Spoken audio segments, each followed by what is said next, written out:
Welcome one and all once again.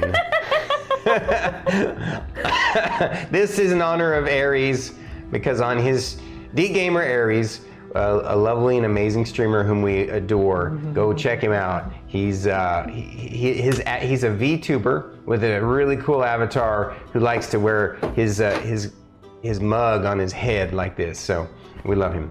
And who are we? Well, my gosh, guys, we're Storm Saga Games, also known as Stormkeep, and we are doing the 5th edition Dungeons and Dragons custom modded Isles of the Mist campaign. Yes. Episode, was I right? It's episode 62? I do believe. Can I please? Why are you taking?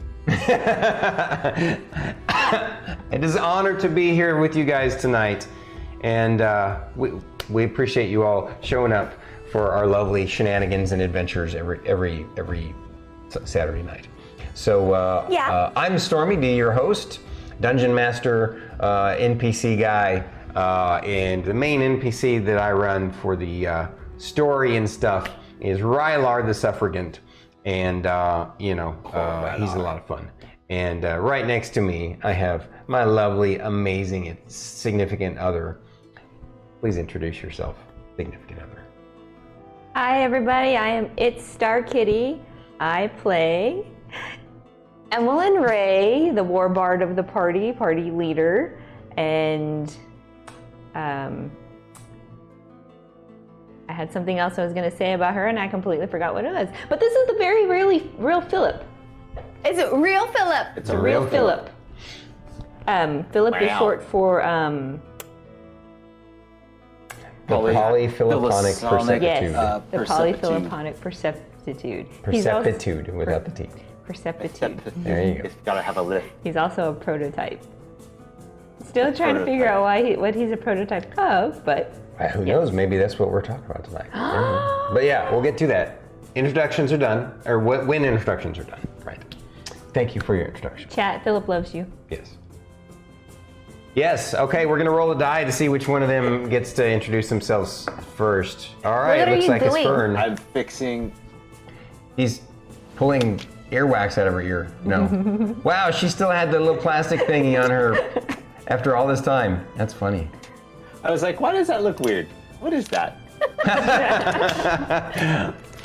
All right. Oh! What was the word you used earlier when you saw him do that? Icky? It was, Icky. it was, yes. Okay. All right. So the lady in green with the amazing shirt that fits her. So please introduce yourself.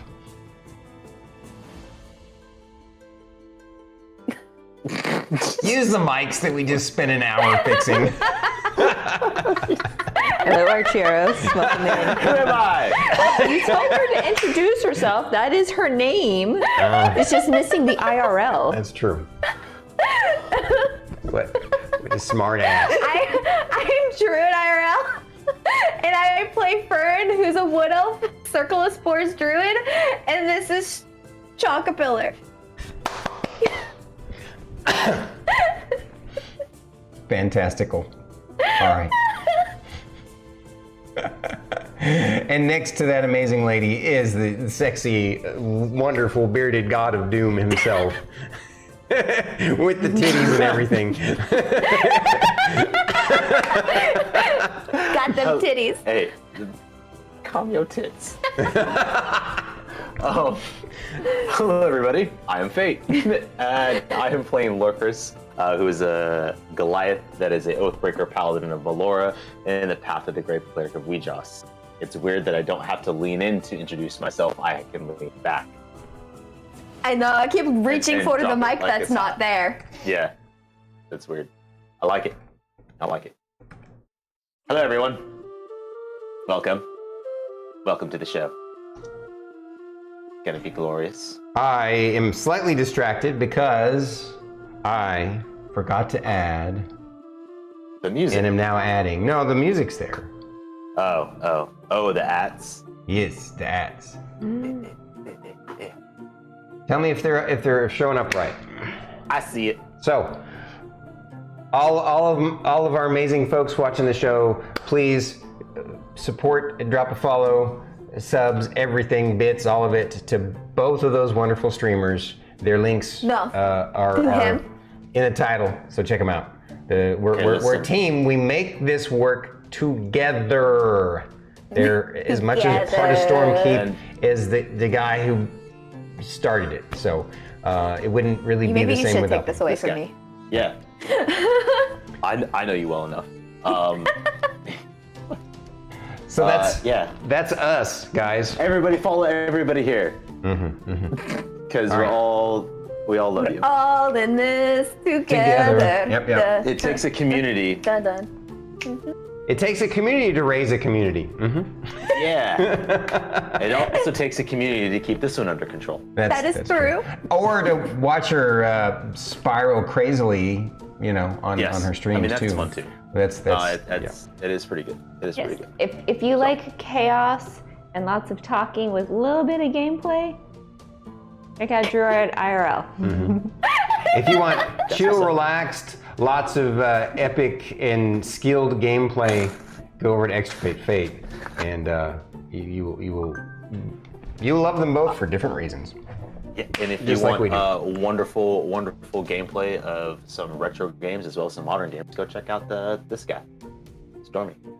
You're already here. Oh, me? Yeah. Oh, okay. Yeah. Yes, you.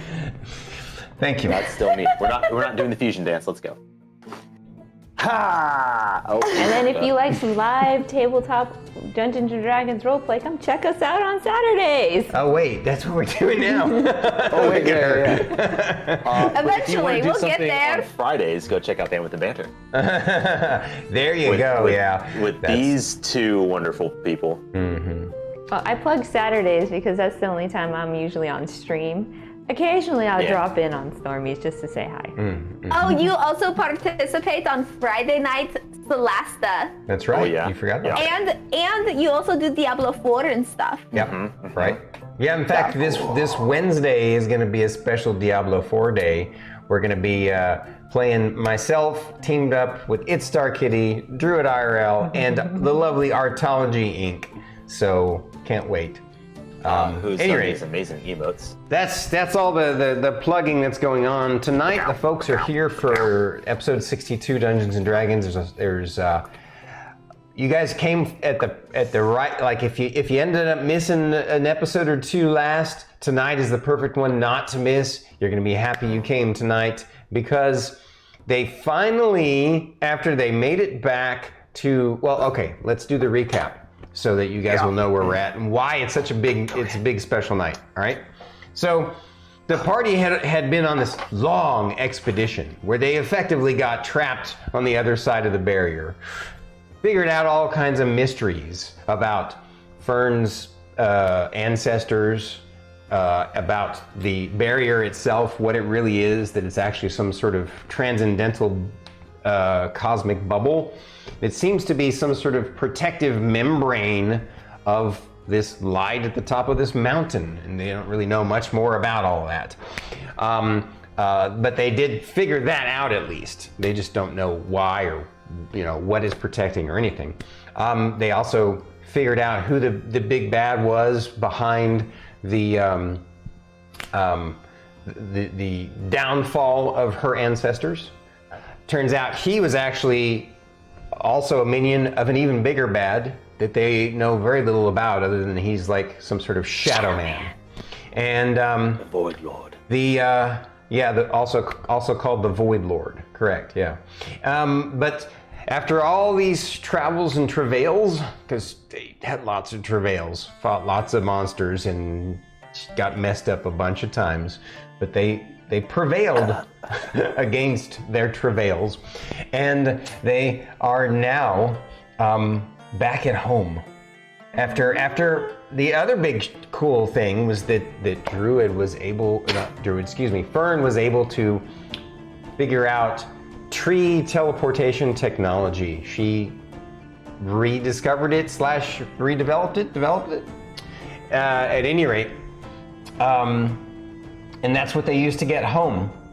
Also on their journeys, I can't stress this enough, on their journeys, some new things came to light about the characters. For example, wow, it turns out Philip was real all along. We always knew it in our heart. Yes, he was a tiny little baby, purple baby beholder, not quite that big, hovering above her left shoulder like most of the time. He can hover anywhere around her, but he can only hover within like 10 feet. 10 feet of her. And, but no one could see or hear him in any way, even magical means. So, and that's still the case, except for the party. Her friends now can see and hear Philip. Is real. Because we are so cool. And it turns out that he's somehow related to the big bad of the Gloam Elf people that manipulated and destroyed the Gloam Elf people 15,000 years ago. And he had to kill his uncle. Right. Well, we don't know if he's an uncle or not, but he's something. And somehow he's basically a tiny little version of the thing that they fought, the beholder that they fought. Yeah, the beholder is nothing. Right. The other thing that they learned is that Shankapillar had a new form. And they had to actually defeat his corrupted physical form. It was a giant, awful, mean, acid-filled, acid-spewing version of Shankapillar that we nicknamed Chanka Killer. And they had to fight him and defeat him, and it actually freed his tether to that form so that the spirit of Shankapillar could actually be freed to become the other forms that he's capable of. Is everything okay? I see you guys. Yeah, there was a little bit of hiccup. We have a lot of rain over here. Looked okay over here in our guys' end, so maybe. Yeah, no, you just stuttered for a second. I stuttered for a second? Okay. It's probably internet stutter instead of audio stutter. We're just hypersensitive now. It's internet stutter. Yeah. Yeah, we're just very afraid now. Yeah. I was stream paused for a second, so it probably was internet related. All right. It's either internet or Twitch related. Yeah, that too. Yeah. Well, no, if they experienced it, then it wasn't Twitch related, right? It would have to have been internet. All right, or Discord. All right, so now, and the third thing that they discovered was that there's something really different about Rylar, even more than they had realized. He seems to have some sort of alternate entity dwelling living within him. Yeah, dwelling within him, and that this entity may or may not. It seems like it's somewhat of an ally. It seems to have its own agenda, though, which may or may not be aligned with their goals. Right now, it is, and luckily, it did not deem. Its goal was to annihilate that was what Rylar called them. Yeah. That was Rylar's perspective. This thing didn't call them a heretic. It just called them some sort of threat that needed to be eliminated. And so Rylar, when Rylar is taken over by this entity that's in him, he becomes like a different person and has some additional powers and abilities that they're unaware of. And finally, those are all the things that the big surprises and discoveries. I'm cool. Emmillynn's cool with this entity and Rylar as long as it doesn't hurt Philip. Of course. Once it hurts Philip, Emmillynn's got some beef and it's on. All right. So, but they after discovering all these things and coming back home, they were ready to rest and recuperate. But some new things also occurred. They found that that Fern's garden had been has flourished in ways that she hadn't even intended herself, and that her little teleportation experiment test hiccup that freaked out poor Mr. Jocko ended up resulting in the MGA Archdruid having an entire team from the MGA literally guarding the space during all the time they've been gone. And so they got to reconnect with him immediately. And then they found out 3 things that had happened back at home when they got back. One was that the Archdruid had all those people there in the garden. There were a few things. They found out that gosh, what was the team? The team Crystal that Hedge team. Crystal Loam Riders. Loam Riders. Oh yeah. Their expedition on the Wyvern on the backs of the Wyverns had failed, and they were lost deep in the mountains somewhere. And a party of explorers / rescuers is being put together by the MGA to go find them. And they also found. Well, okay, help me out here. I remember I'll tell you the other bad news. They found that during a recent full moon event, Guar had an issue. He had accidentally hurt one of the nurse ladies that he really liked and enjoyed, and it bothered him so much that he ran away. And so Mr. Jericho, I don't know, I call him Mr. Jericho, but Jericho left to find him, and the Archdruid used scrying to determine where he's gone, and they know where he's gone. He's gone to the Sacred Grove. And finally... the good news? Yeah, what was the good news? Help us out here. The good news was they were able to make a magical wand thing to be able to detect where the nodes were, right, and kill the nodes, the really bad teleportation node things that the bad guys are using. They did get attacked a few times, but they killed them, so right, that's great. And I think that was really it. Right, right. Yeah. And so now that was where they had stopped. They had a big meeting with the Archdruid, with the captain, and with the Archmagister, the Archmage, and basically, they know that their next missions quests are going to involve two things. The first priority, they want to go find and talk to Guar and see what's going on there. Because they love their friend and they want to support him, you know? Yeah. And so that's what they're going to do first. But of course, they also have this overarching fate to explore the rest of the northern area beyond the bubble barrier and figure out what's going on with the triumvirate. You know, basically, they know they're going to have to go northward once again to check things out and figure out what's going on with the triumvirate. And the MGA head people are going to try and come up with some guidance for them.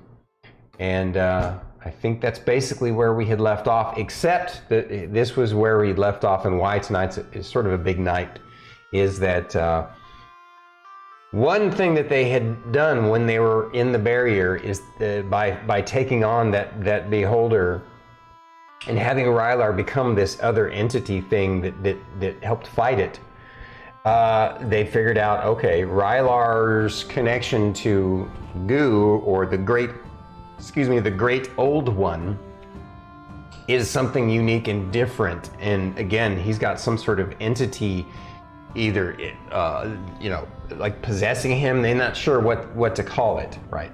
Yeah. And so they did try and contact. They had Rylar use a ritual to try and contact Goo to get in connection with him, but they were unsuccessful.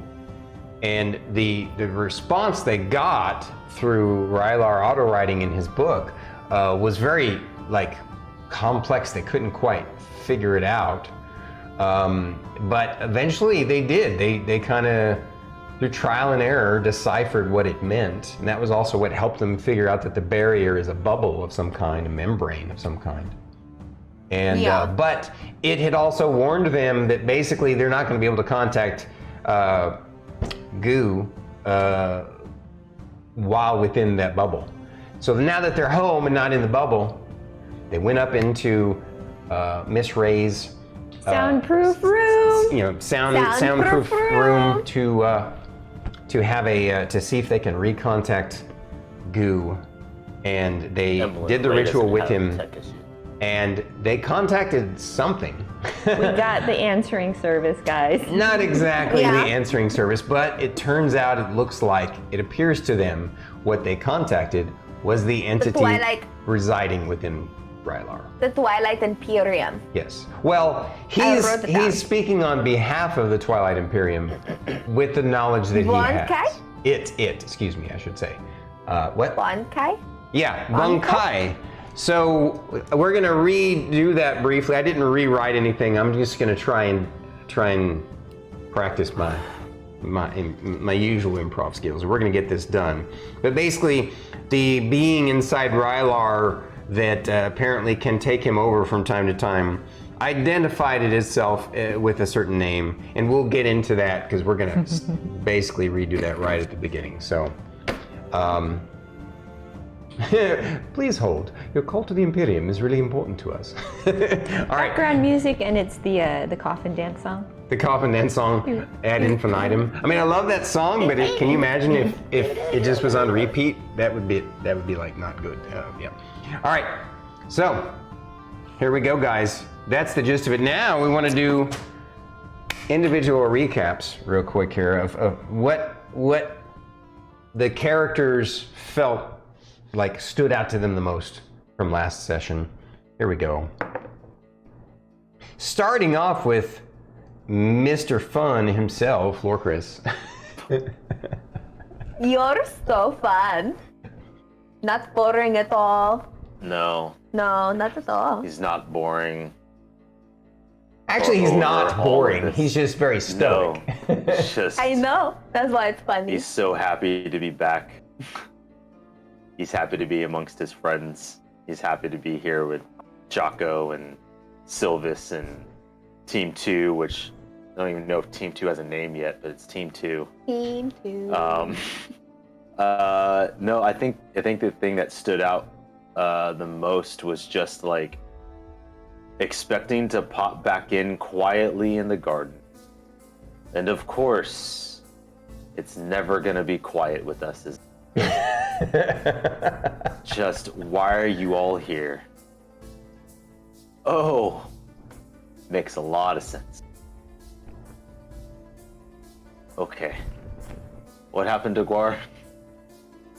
Oh man. I hope Jericho's okay. Fern, this is all on you. You can bring him back. All right. Anything else to add?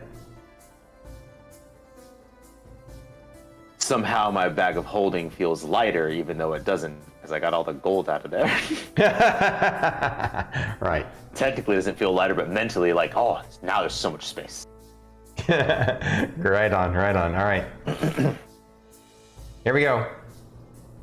We didn't pop up to raid? It's all right. No worries, dude. Hello, goblins and warlocks. Welcome in. Fern's fault confirmed. No. Yeah. We are live, right? I mean, obviously, if he's talking to us, we are. All right, Druid, Fern is next. You guys, we have to go save Guar. And I'm really, really scared for him, you know. Because he's like our precious little puppers, and we just want to make sure that he is safe and everything, you know. And I'm very scared for him. He probably feels very guilty and stuff. And I don't like that. And, you know, I don't want him to think that it's his fault. That, you know, bad things happened. You know. It's not his fault. I don't really know how I feel, though, about everybody being in my garden like that. For a reason that, you know. Because you're supposed to be there for, like, you know, happiness. And, like, you know, to tell Frederick how cool he is and how great life is going and everything. You know. I don't really know how I feel about it being studied like that. And, yeah. Kind of weird.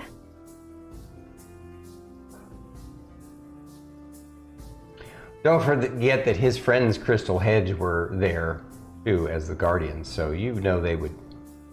I know they would respect it and stuff, and they would tell people not to do the things, but It's still kind of weird. Not the thing. They were camped out in her garden. Yeah.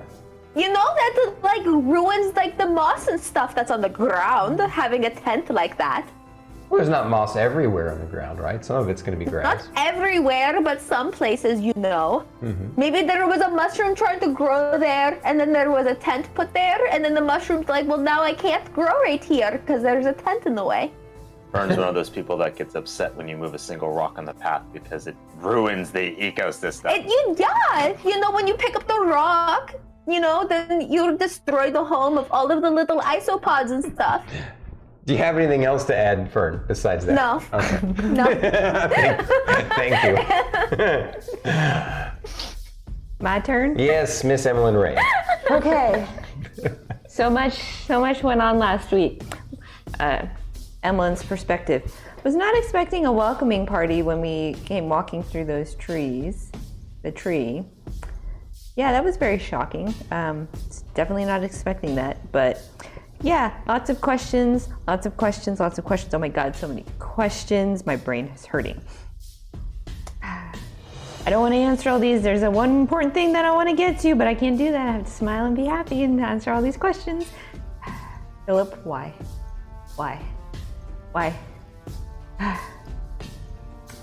Anyways, happy thoughts. We're back home. We're going to contact the Twilight Imperium, but happiest thought from this whole adventure. Chonkapillar remembered his form for me. Oh, that's right. Such a pretty butterfly. Thank you. I forgot that part. I apologize. Rainbow butterflies. Yes. So, Chonkapillar has 3 alternate forms, basically a form for each of the party members. One is obviously Chonkapillar for Druid specifically.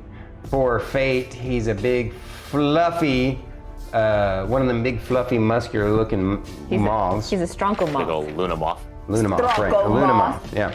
And then for Rylar, he's a purple and golden colored dragonfly. And for Miss Emillynn Ray, he's a rainbow colored butterfly. Yes. I'm so happy Chonkapillar was able to remember his form for me after I attempted to play the Song of Natural Order. Yeah. Chonkapillar. Chonkapillar is awesome. All right. Well, that's the recap, folks. Almost as cool as Philip. No, you guys are all of them are. Yeah. But see, now that Chonkapillar can turn into a butterfly, Philip and Chonkapillar can play together. Mm-hmm. I know. Isn't that so cute? It is. It is if Chonkapillar can see Philip.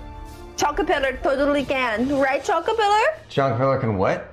Can Chonkapillar see Philip? Mm-hmm. Say again? Can Chonkapillar see Philip? Oh. Yeah. Yeah. Okay. Of course. They've already played together a little bit. Kind of, sorta. I forgot. Because Fate forgot that part. Yeah. That's all right. We're going to jump right into it, guys.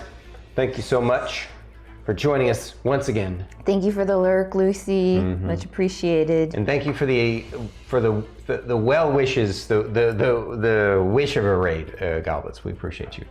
All right, we're gonna go chat dark now. We'll be back again at the intermission, and sit back, enjoy the show, grab your popcorn, grab your combat snacks, and let's go. Ooh. Oh yeah. Oh, I want popcorn now.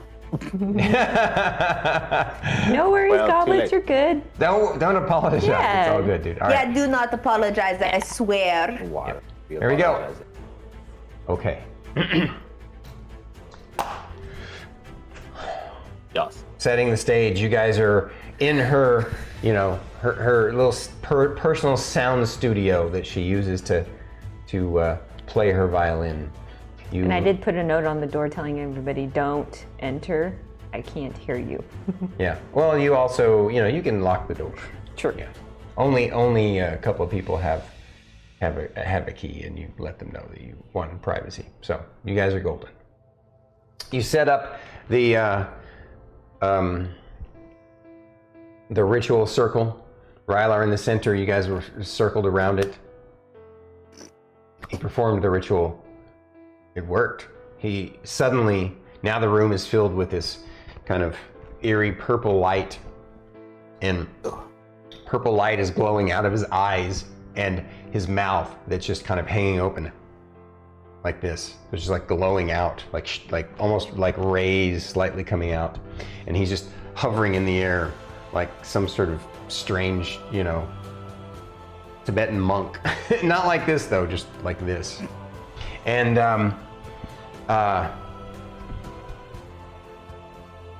it says,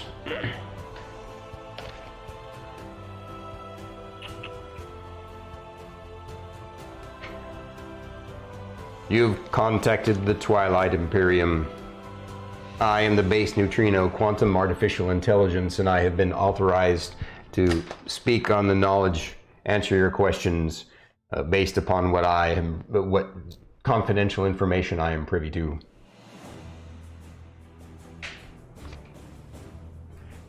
Since you do not understand some of these terms, you may simply call me Bonkai.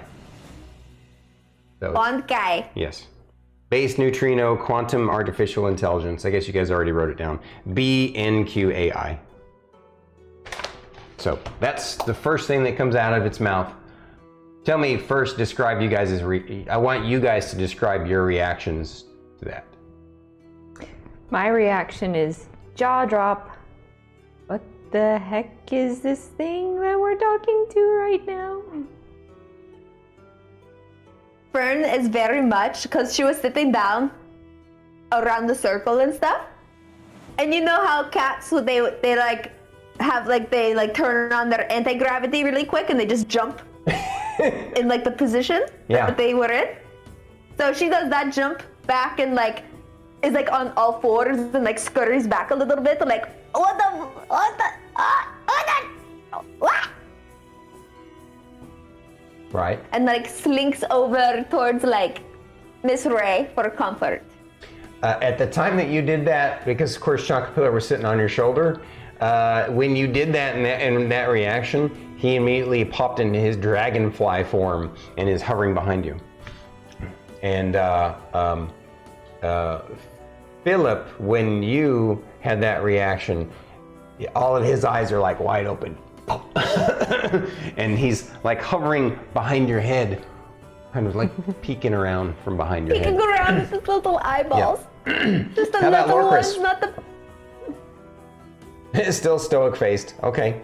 I mean, yeah, he's heard it before, so it's not too much of a shock. Not like that first time, right? Yeah, but there was a lot going on that first time. True. And now he's I expected something else. Not quite disappointed, but I'm this is not what I expected. Mm-hmm. And this doesn't shock me considering we have a spirit that changes form. Whatever Philip is. Yeah, this is normal. So yes. It's Lorkris' new normal. Lorkris' new normal, yeah. Lorkris' new normal is just chaos, and he's just what?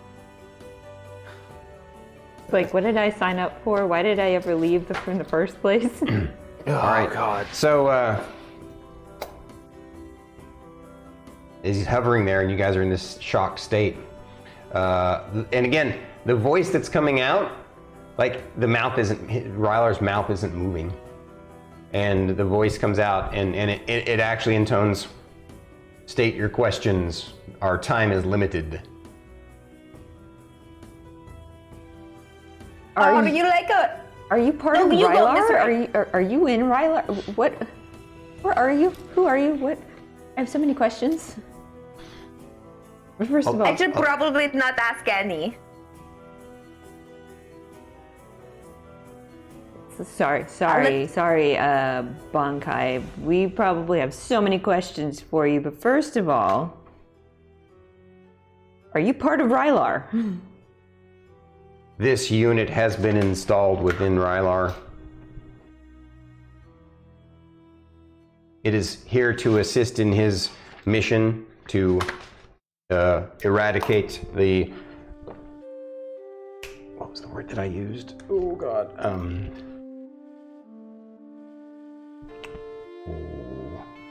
What was the word that I used when it I think it was not bad.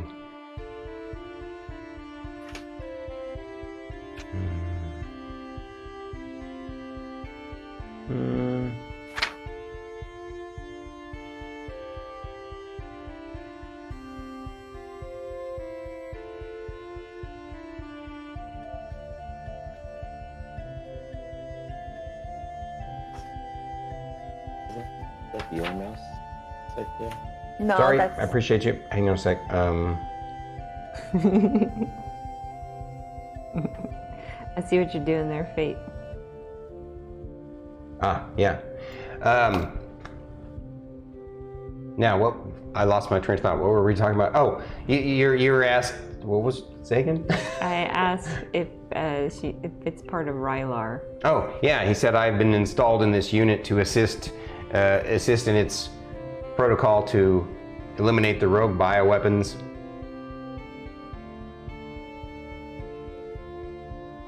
I'm distracting the streamers. Oh. Okay. Sorry. Does Rylar know you are installed in him? Processing. Rylar's awareness of us within his systems is limited. Why? Processing.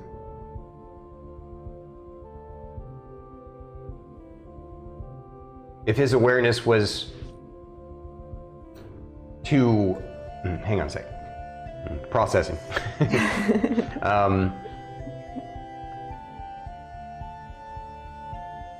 His awareness needs to be limited to as a mechanism for protecting his internal systems, as biological systems are not perfectly compatible with my systems. Are you here to hurt anybody? As I stated, I'm here to assist this unit's targeting elimination of the rogue bioweapons and the, if possible, we are to processing.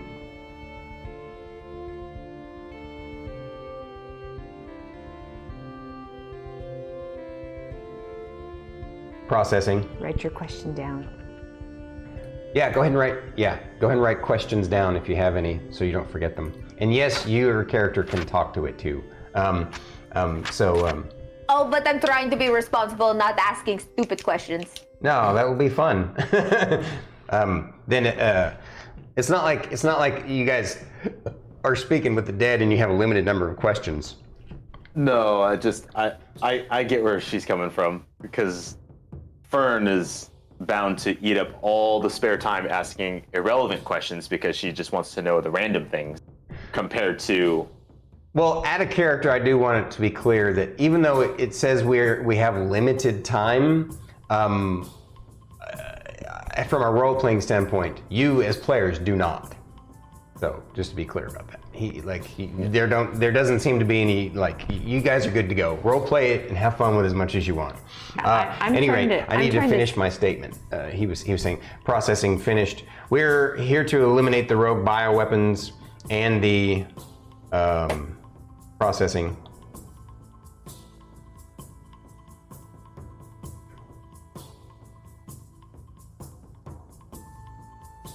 And potentially find and eradicate the dimensional parasite. How many rogue bioweapons are there? Processing.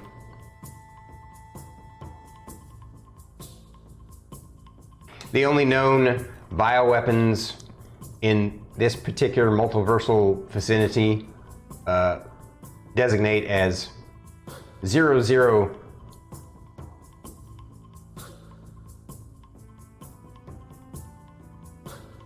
Designated 003C, which you have already eliminated, and 002B.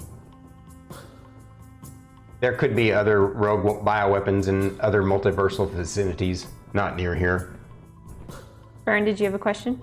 I do. I have a really quick question. I actually have a couple, but I will just ask this one in particular. Go for it, Fern. So when you say rogue bioweapon, does that mean that he was a weapon once of goo? Processing. Processing. Goo, designator, the great old one. Yes. Processing. Please accept my apologies. My processing time. Processing. It takes quite a bit to facilitate processing across multiple dimensions for this communication process. Processing. The designator that this unit calls goo, also known in your mythological histories as the Great Old One, is only one of 9 units, 3 of which are part of the Twilight Imperium. Is goo part of the Twilight Imperium? Yes. But you never answered my question. I believe I did answer your question, but ask it again. Perhaps I can clarify. So these rogue bioweapons, are they like actual like designed weapons that were made by the Twilight Imperium? Processing, I must determine if that classification of information is relevant and able to be transferred to you. Processing. I believe under these circumstances it is possible to share this information without becoming a detriment. I have specific instructions to be careful of the multiversal timelines and the space-time continuum of this particular multiverse. Processing. I can share details on the source of the rogue bioweapons up to a certain point. It will be a limited summary. Processing. I can also share details on the 3 aspects that make up the Twilight Imperium. Processing. That would be very cool. Processing. I can also share details regarding the rogue bioweapons and the entity known as the dimensional parasite that facilitated their rogue designation and corruption. Ask your specific questions. What is the dimensional parasite?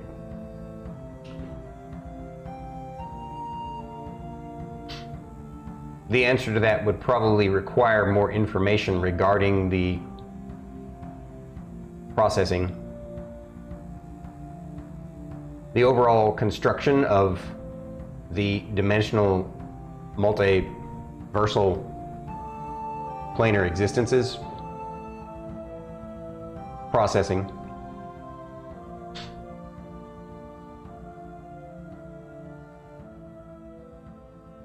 Perhaps understanding the nature of the reality that you find yourselves in could be useful. I cannot provide too much. I can share the following. Your multiverse is but one of multiverses that exist in a vast array of systems throughout a mass array of systems. The processing. These multiverses exist within multiple dimensions.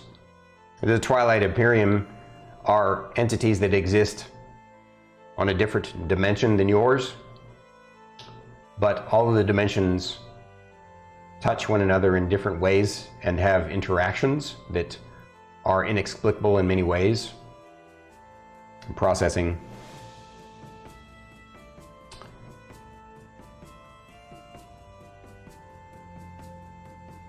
Processing. Out of character. I lost myself in my own nonsense. What was your character? What was your question I was again? asking what the dimensional parasite is. Oh yeah, that's it.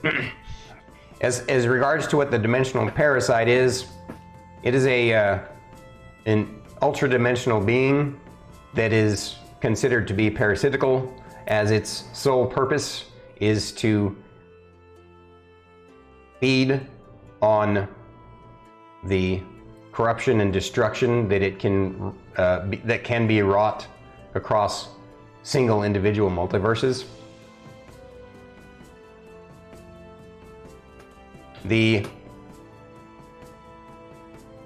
original existence of the dimensional parasite is unknown at this time. This information is important to discover, but not as important as eliminating the dimensional parasite, which may not necessarily even be possible, except its eradication can at least be confirmed, as it can be pushed out of this multiverse, potentially. Processing. The Twilight Imperium is convinced that the dimensional parasite is the cause of the 2 bioweapons going into a rogue designated state.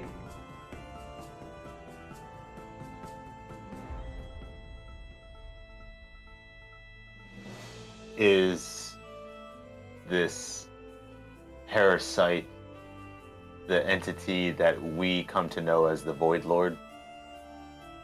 Processing.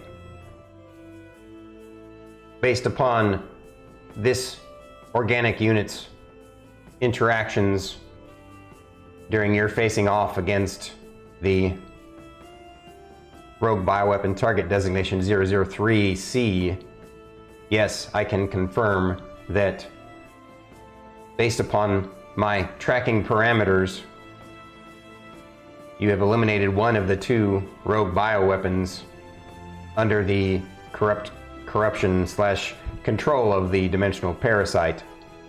So it is very likely that the being referred to in the Gloam Elf history as the Shadow Man is likely the parasite. The rogue bioweapon 2B.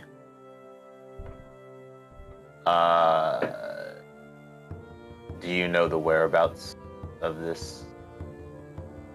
Rogue bioweapon target designation 002B has not been located yet. Current triangulation theories would suggest it is somewhere in the northeastern region within the bubble membrane. Gloomspire, Crag. Oh, so that means that they were totally rivals. So there's 2 of the same, of those super icky things, you know? The more likely partners. No, because they were rivals. Because in the journals he was saying he was...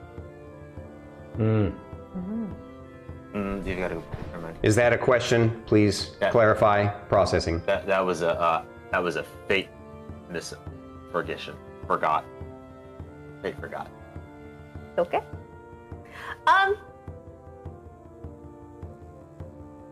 So does that mean that because you are like implanted inside of Rylar, does it mean that purple is your favorite color because you have the purple? Do you give Rylar all of his magic? Processing. This organic unit has a unique propensity within its DNA and astromystical substrate. Thus, it was able to communicate directly with the Twilight Imperium. This is a very rare thing indeed. Because of that, a bargain was struck this unit is, this organic unit that you call Rylar is working directly with one of the Twilight Imperium that he calls Goo. And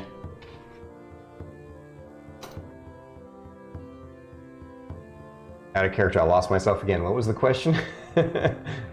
Oh, so is purple his favorite color? Oh yeah, yeah. So he's you're asking about his powers. Yeah. He says,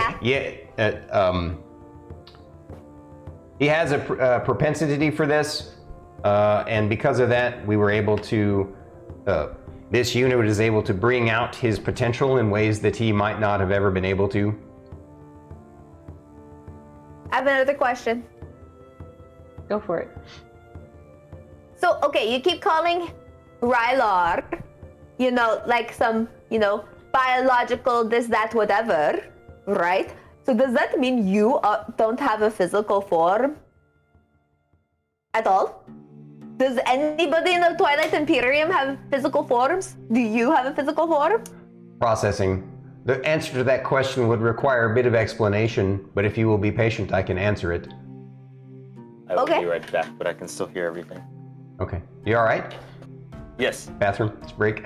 Yes. All right. Processing.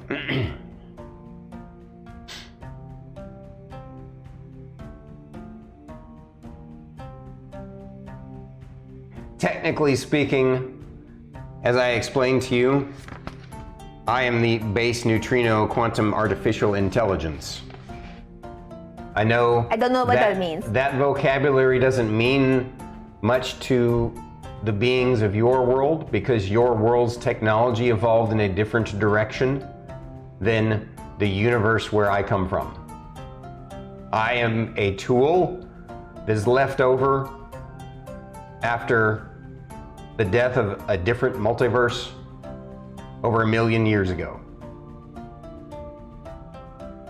Basically, your universe, your world, has evolved to understand things on a mystical level. You developed magical technologies at a faster rate than you developed mechanical technologies. Because of that, you have your own vocabulary for how you understand things. For example, you have divine magic and you have arcane magic. These magics come from different versions of the same transcendental mystical energy. But the divine magics, the natural magics, the arcane magics, they are technically all come from the same energy, but vibrating at different frequencies. Again, that is a vocabulary you may not understand. Effectively, imagine that all the three major magics of your world, divine, natural, and arcane, hum at a different pitch or tone, at their own individual pitch or tone. So that is how the energy is focused into different forms in your multiverse. But in the multiverse where I was created, technology evolved at a rapid pace through mechanical means. And magic technology was never explored, and it actually eventually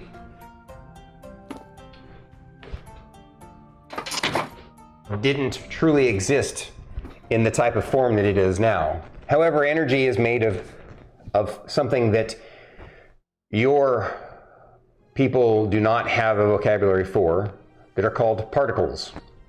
So technically speaking, the magics that you all use are all made up of different particles.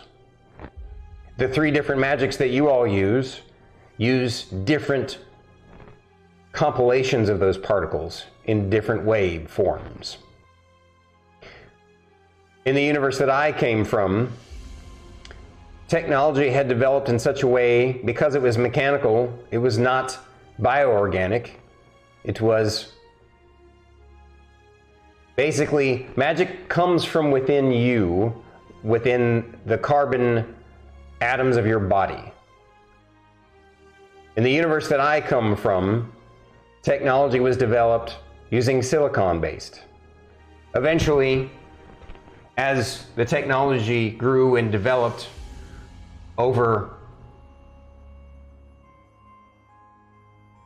hundreds of thousands of years, most of the entire universe was covered in something that you wouldn't quite understand, but effectively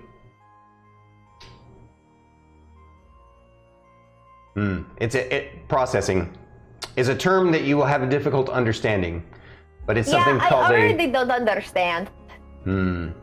Processing. Let me determine a better way to explain it to you. I don't think you're gonna find a way to make it me understand. I'm sure the rest of my party understands, but I don't. Processing. This Bonkai is an artifact.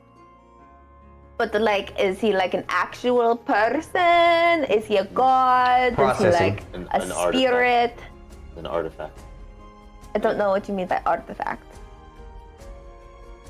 There's a lot of different kinds of artifacts. My staff is an artifact. Processing. Do you wish me to continue answering this question? No, Question. that's fine. Why is Philip not a threat?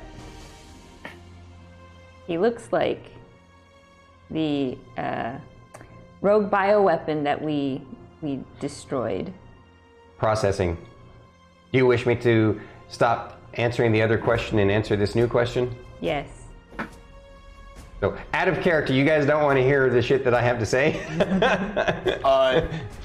Not that. Oh, okay. In character, you were... In character, she's like, it's going over my head. It's like, okay. All right. Yeah. Like, I think no matter how many times you explain it, Fern is still going to be like, No, Fern's I not understand gonna get it. Fern won't, but, Yeah.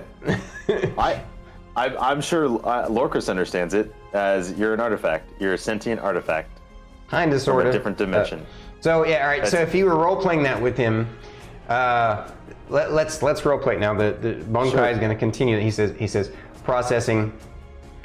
You're partially correct. We will table that answer and come back to it. I will answer her question now if you wish. Processing. You asked that why it was that the prototype is not considered a threat. yes. Because the prototype was defective. Don't be mean. Processing. Philip, you're not defective. What does she? Why does the organic unit assume that I have some sort of emotional intent with my data that I'm sharing?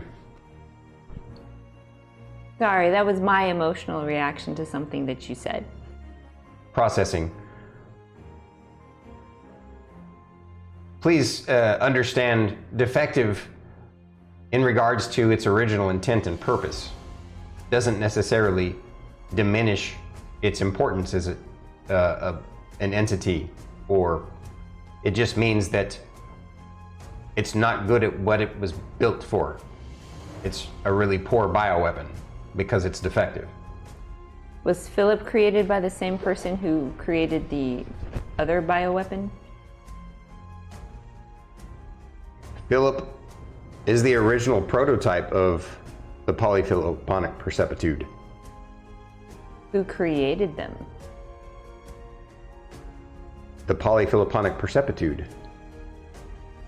One of the three of the Twilight Imperium. The one you designate as Goo, or the Great Old One. The one you reached out to. The one that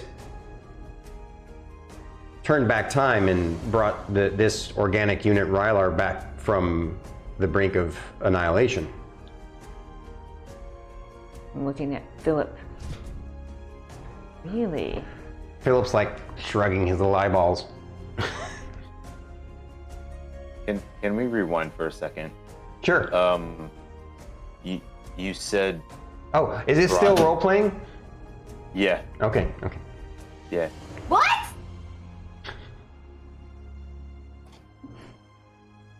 Sorry. Was that your character? That was you as a player and your character? Oh, that was me as a player. That was me as a player. Yeah. That was loud. Thank you very much.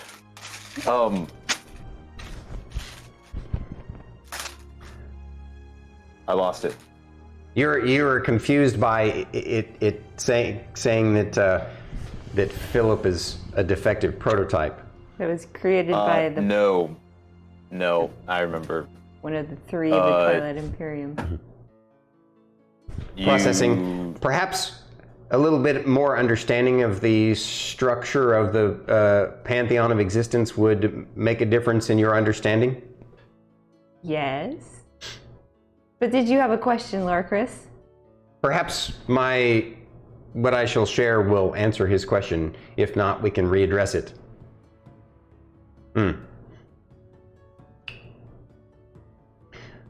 First, understand the basic structure of all existence. There is, at its core, a single paradoxical entity.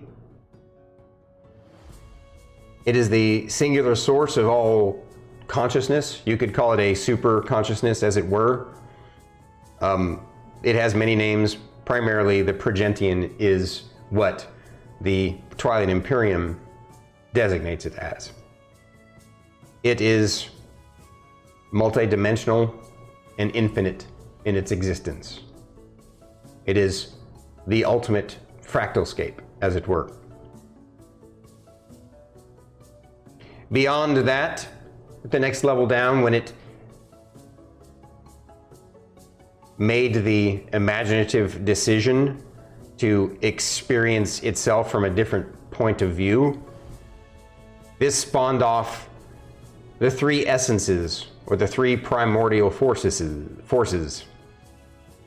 The three primordial sources are light, twilight, and dark. Within these three essences, primordial forces, a sentience began to form that, and please understand that the Progentian is infinite and exists as and within all dimensions at once. The three essences make up the movement of the dimensions themselves, and also exists as a substrate throughout all of the dimensions. Finally, as forms were taken from sentience born within these essences, three sets of aspects of reality, or the first sentient dimensional beings, were spawned. 3 for light, 3 for dark, and 3 for twilight. I am authorized to share some summarized details regarding the three aspects of the Twilight Imperium. There are three. The infinite transmogrification is the first. The second is the gravimetric geometrization. Can't even read my own words. The final is the polyphiloponic percepitude. The motive/agenda for existence for each of these is different.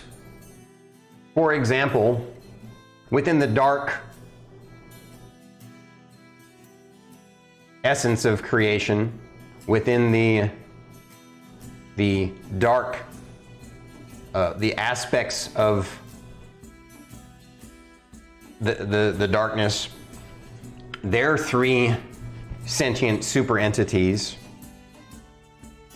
fill up a dimension of unspeakable horrors and nightmares. I believe in I can share this one detail that shouldn't be too difficult. In one multiverse And actually, I can share this detail because of my existence. In the multiverse that I came from, a million years ago, it died out. There were some who were similar to Rylar, who were able to mystically sync up to other dimensions. But unfortunately, they synced up to the dark essence of the primordial forces, and there was a being in that multiverse known as Cthulhu. There are also beings in the light essence of primordial forces. The beings of the dark essences, they all have their own designations and their own names. Their agendas are different. The dark essences, the dark aspects within the essences simply want to take the universe back to its cold, empty blackness.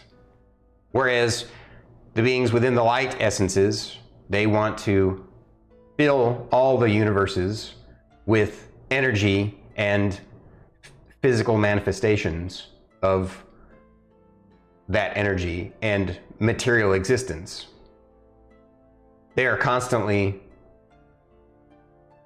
you would designate it similarly to a war, but it's not really a war. It's more like just a push and pull. It's just the way two magnets interact, just the nature of their existence. The idea of good and evil between them is irrelevant. We in the twilight exist to create the equilibrium, the balance, so that neither the light nor the dark ever completely consume all the existences. At some point, several million years ago,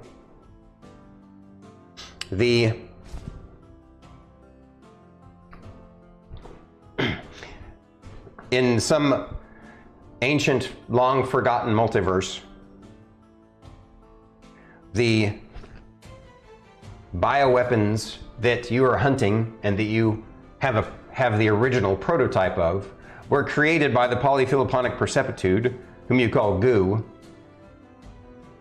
for some purpose as to they were bioweapons designed to eliminate anomalies created by the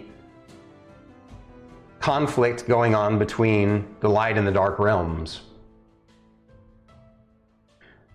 Sometimes in some multiverses, these bioweapons, whom I believe you've called in your universe, and has been called that in other universes, beholders, these beings have their own different backgrounds and their own different kind of backstories and existences within those multiverses. But that is not where they originally come from. The origination comes from here. Not from this universe, but from the polyphiloponic percepitude, also known as goo, or the Great Old One.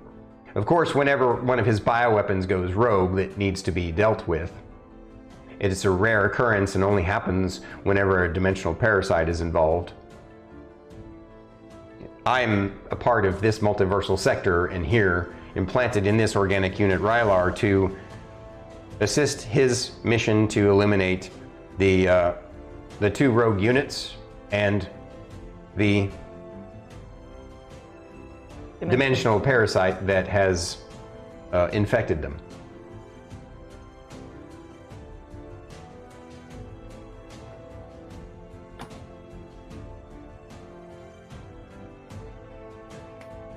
Is a question, but she's eating. I can see it. Surely you have more questions. This is out of character, obviously. Surely you have more questions. That's a lot of information to take in. Oh my gosh. I have a question. What are the names of the dark aspects and then the light aspects? And you know how we call goo? Do the other aspects have like nicknames like that too? That we call them? I'll answer the second part of your question first.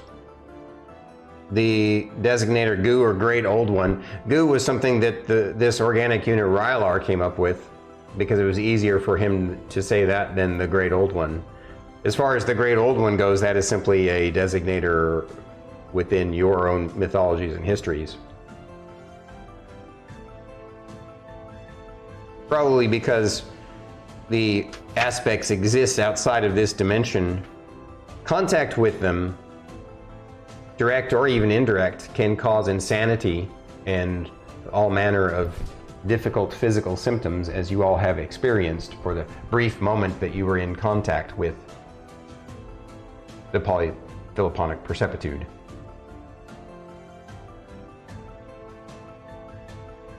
To answer your first question, the only information that I am privy to and or allowed to provide is based upon my knowledge from the multiverse that I came from, and I can only answer that simply because it's knowledge that I am aware of, and my multiverse no longer exists. It died out a million years ago.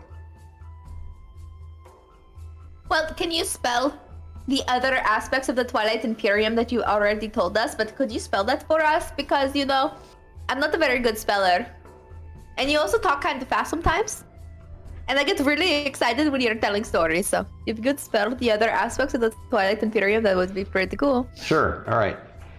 Well, he doesn't say that. I'm saying that because I'm sure you're asking me. All right, so I'll start off with the trans infinite. It's really just TRANS and then infinite. I'm sure you know those words. Yes. And then transmogrification is trans, and then M-O-G-R-I, mogra, and then fication, F-I-C-A-T-I-O-N. Cool, because I wrote down originally trans for the first one, and gravity for the second one. Okay, yeah. No, yeah. So that was one. That was one of the beings. That was the full name of one of the beings. The second being is a different one. Oh, Lord. Okay, hold on, wait. Trans, infinite, trans, oh, that's one. That's one being. Transmogrification. Yeah, transmogrification. Transmogrification.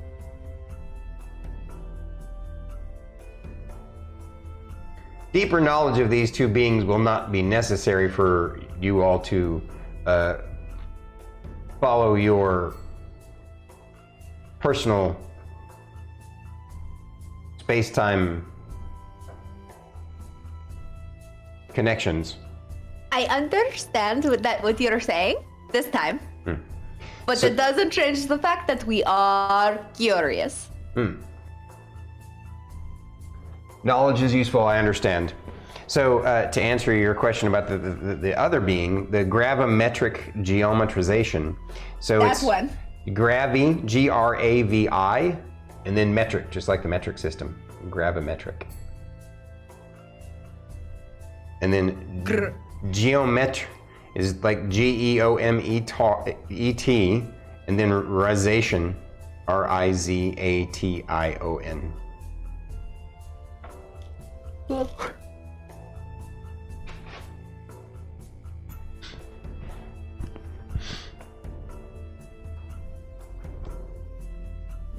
What Sure. about the guys, the dark and the light guys? Can you share their names too? Because I'm curious.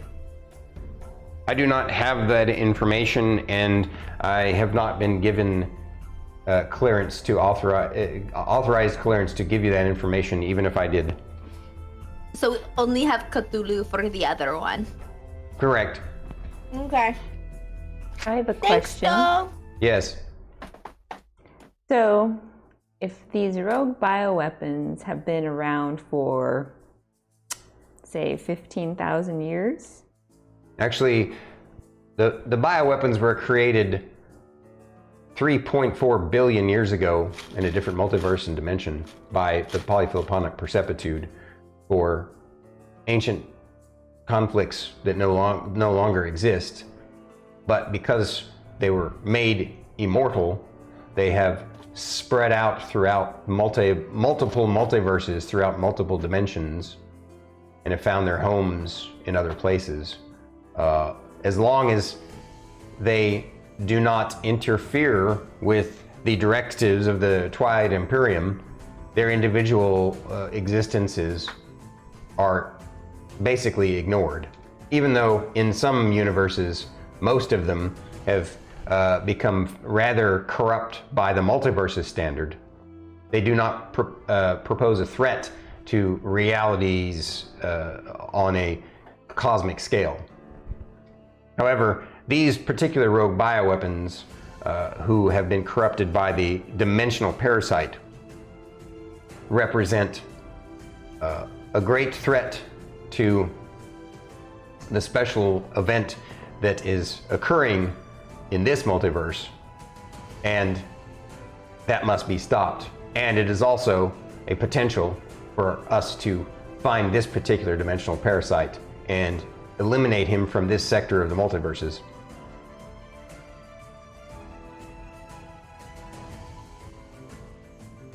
My question is, since these rogue bioweapons have been corrupted by this dimensional parasite for many years, why now?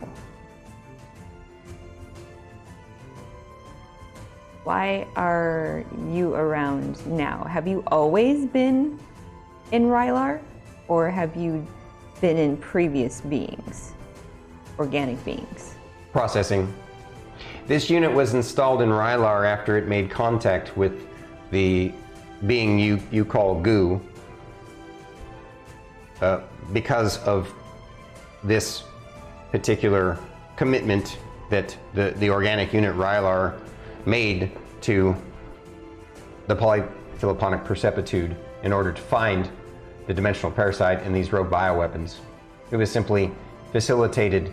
Time is kind of, he wouldn't say kind of, time is an unusual construct depending on the dimension and the universe that it's in. So for you, it might seem out of order or strange that it just happens to be now, but it's simply an element of synchronicity. Just as it was synchronicity that this group of people would come together drawn by ties of destiny to your organic unit. So are you saying it was destiny that I ran into Philip or found Philip all those years ago? Processing. Destiny is a hard concept to quantify. It exists because you live here in this timeline, in this space-time continuum that moves forward in a certain way, so you perceive time in this way. But effectively, it was a type of superdeterminism that caused all of this to come about. It is also why the golden thread that ties you all together exists. We saw the golden thread when Goo came through the portal and revived Rylar. We saw it. Yes, that is correct. I have memory files on that from Rylar, or from the organic unit Rylar's memory banks. Of course, your perception of the golden thread is incorrect, though. You all assumed that the golden thread tied you to him. The reality is, the golden thread tied you all to her. Wait, to who? You, the designated organic unit Emillynn Ray. Because you're our leader. Without you, we wouldn't be here. Rylar has a unique capacity to interact in ways with essences from other dimensions. Your organic unit has a unique capability of sonic synchronization.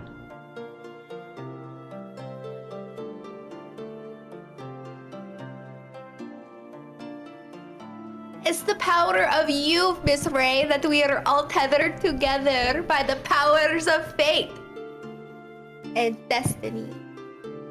Or the powers of goo? No, I believe in you, Miss Ray.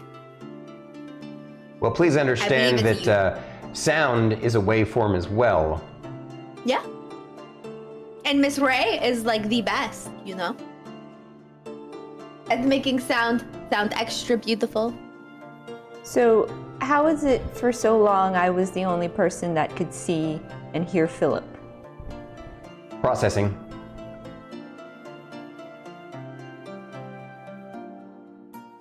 My working theory seems to be borne out by the results of your interaction with the rogue bioweapon.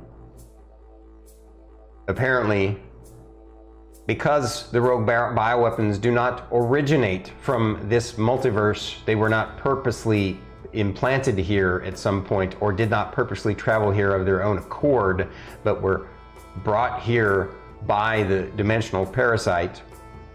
This multiverse, the perception of this multiverse as a whole did not sync up with their phase of existence in such a way to make them obvious. As soon as your units were able to interact with one of them, the phase of existence synchronicity became more solidified, thus allowing you to visualize, audiolize, and interact. Yes, Fern? Okay, so we have these ultra super cool mega whatever powers that do like lightness, darkness, and like then there's the twilight, you know, people, whatever. So like what does that make the gods here? Processing. Because Lorkris like has two of them. Processing.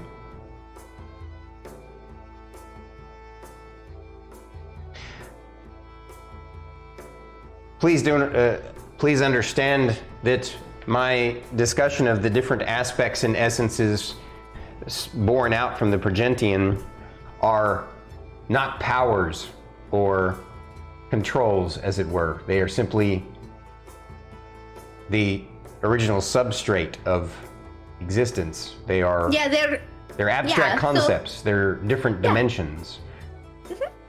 So I see. I get that. But so like, what are the gods then? Processing. I do not have that information because it's different from multiverse to multiverse. Processing. I believe that it's one of those things that only you can ultimately determine that yourselves on the path that you're on. Okay, I can settle for that. But I was going to ask you to call your manager. I wanted that answer, but it's fine. No, Fern, don't turn into a Karen. But I need to know.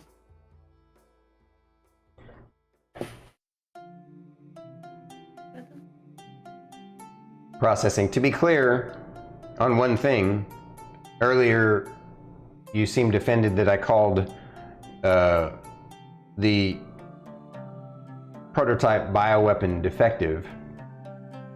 Again, that is because as a bioweapon unit, it did not function properly. From what from the files, the details that I have, which were very scant, but it was an anomaly that it was here in this multiverse at all. It seems that some other being long ago on this world, in that ancient forgotten cave, had similar synchronicity with multidimensional aspects as Rylar, the organic unit, did, and used its knowledge and power to summon forth the Philip prototype, as you call it, Philip, from where it had been in storage by the polyphiloponic percepitude. For lack of a better word, storage is just a way for you to understand the state of existence that it existed in. And the reason why it was defective was because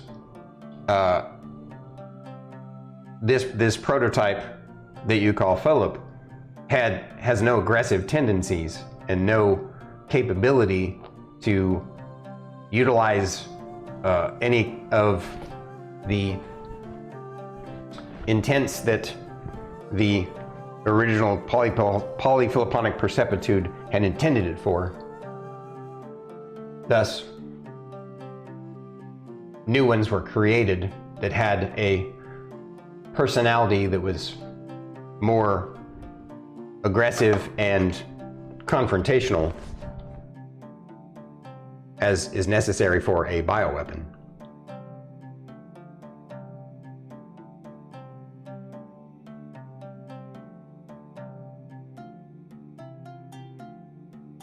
Based upon little information that I have, I gather that the bioweapons were created long, long ago to eliminate some sort of important threat themselves, which is why it is so imperative for the Twilight Imperium to eliminate any of these bioweapons that have gone rogue.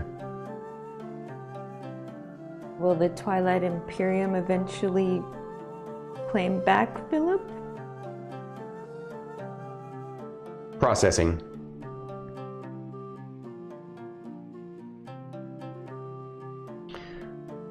I don't know the answer to that. I can only assume that, one, that is not likely the case anytime soon, considering that its creator, the polyphiloponic perceptude you call Goo, witnessed it and its existence when Goo brought Rylar back. However, also, I believe that even if the polyphiloponic perceptude were to attempt to bring it back, it would be a long time from now, as the Twilight Imperium is currently preoccupied. Does Philip have a purpose? As I said, he is a bioweapon that is defective. So now his purpose is whatever he chooses it to be. Apparently it has bonded with your organic unit, and that is its new purpose. Because I was the only one that could see him, hear him for the longest time. That is again because of your sonic synchronicity, your ability to synchronize with audio waveforms that most beings are not able to. You effectively reached out to its dimensional phase of existence and brought it forth, at least partially, into this universe in a more substantial way, based upon the memories that Rylar shared about actually processing.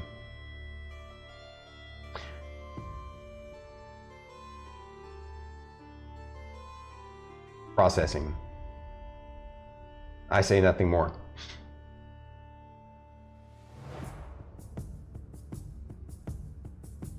About that subject. I will still answer more questions.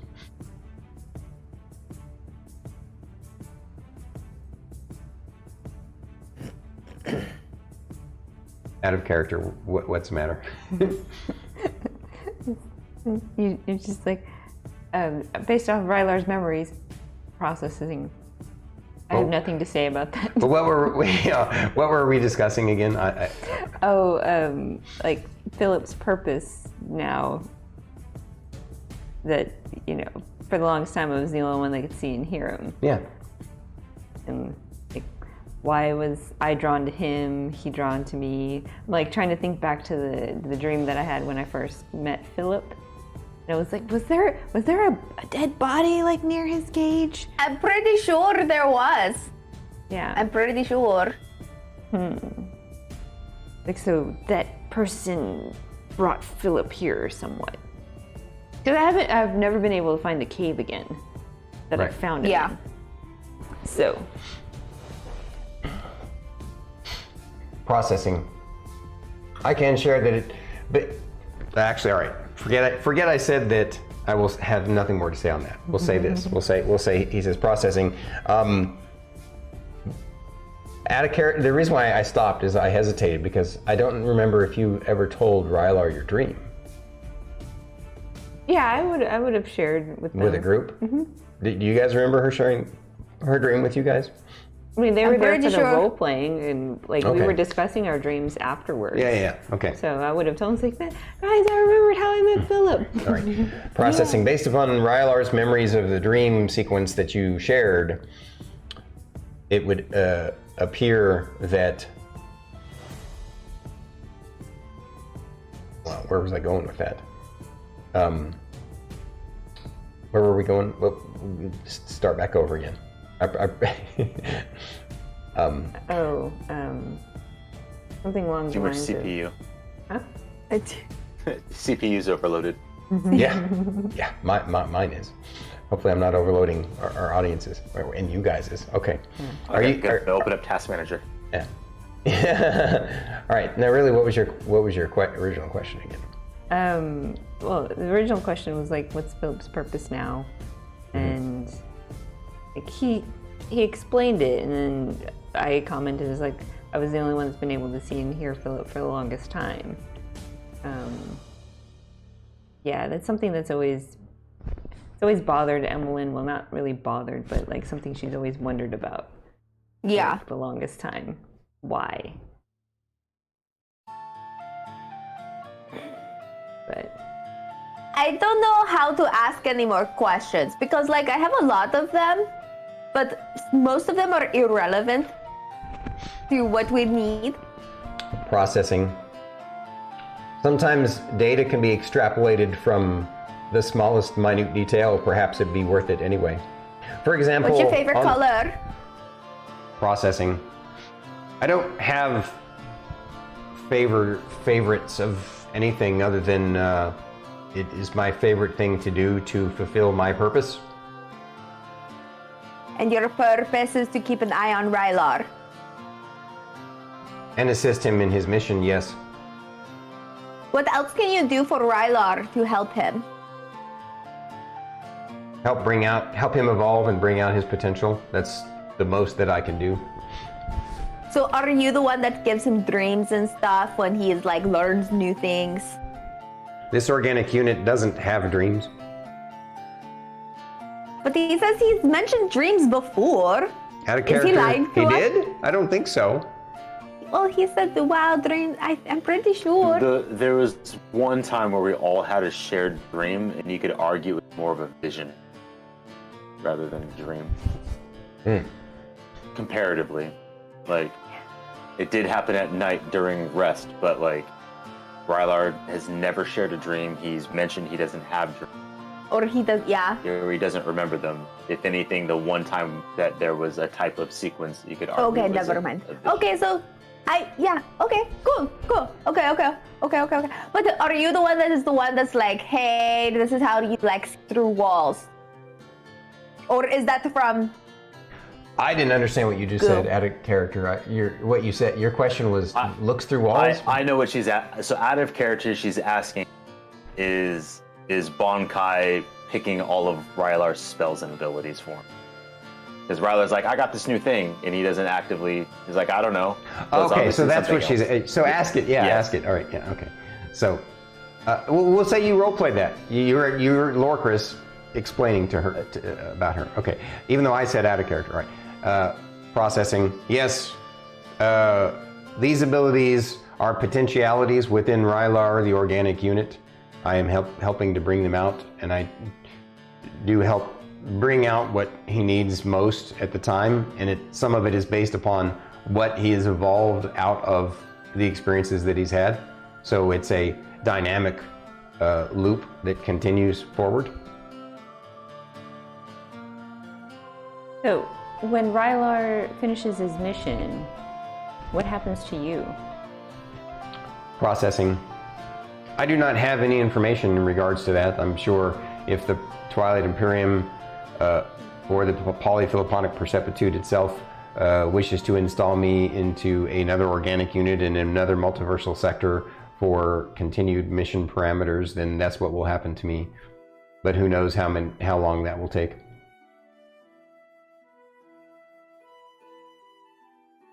Processing. I understand now one of the things that I was trying to share with you earlier. My hypothesis on your original meeting with the Philip prototype is that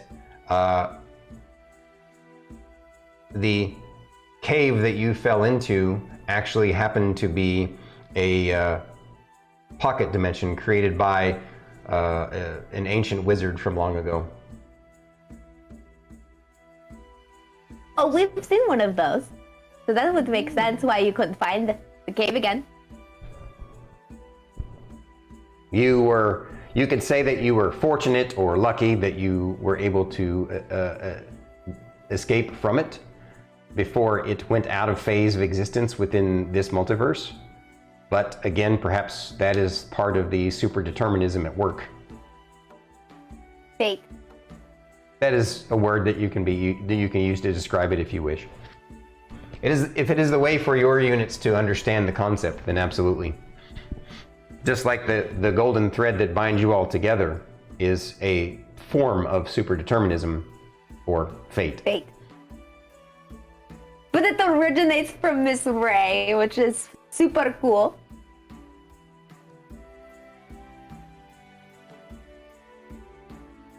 So technically, we did have to kill Philip's uncle. Or cousin. Oh no! That would have been like his nephew or something, because he came after. Processing. The Fern unit, it confuses me sometimes. Processing. I do that. Processing. Arguably, it'd be more of like a brother. Processing. A little Technically brother. speaking, it Oh, would that's actually be true. more like A clone. a progeny. Yeah, because everything started with Philip. Philip, do you have any questions? Blinks his little eyes. Now he's just been sitting on her head comfortably, listening to all this. Feels like it. Why was it that I mean, it's really been frustrating to me that I couldn't talk to Miss Ray about when mean old Papa Polyphilipponic Perceptitude popped out of the, in stuff. I was like, I just, she wanted to talk about it and I just couldn't. What was up with that? It's a good question, Philip. He goes, Great question, yeah. Philip. So Bunkai says processing. Processing. The theory that this unit has is likely that because you were deactivated and put in dimensional storage, yet somehow were yanked out of that dimensional storage by into this multiverse long ago, and we're in a stasis, a state of stasis for so long. Very likely, also because of this unit's audio synchronicity or sonic synchronicity brought you partially into phase with this particular multiverse. It would seem that you were partially out of phase with the Polyphilipponic Perceptitude.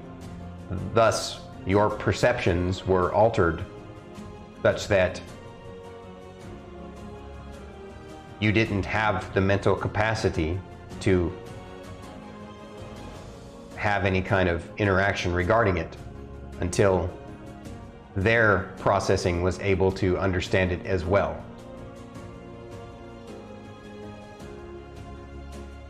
It's rather abstract, and I know it's difficult to understand, but... Yeah. Okay, So- really quick.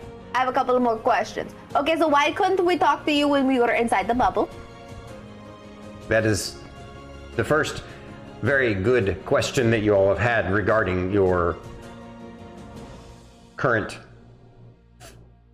destiny or fate super determinism.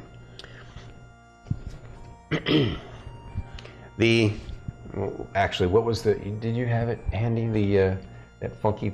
The bubble is fragile. Yes. Let me borrow that a second if you don't mind. It'd be easier for me to grab it. It's kind of broken up, but That's it's right. right there. Oh, it is? Okay. All right. It'd be easier than me finding it here. Okay. As I said before, the bubble is fragile. The second line is the cause.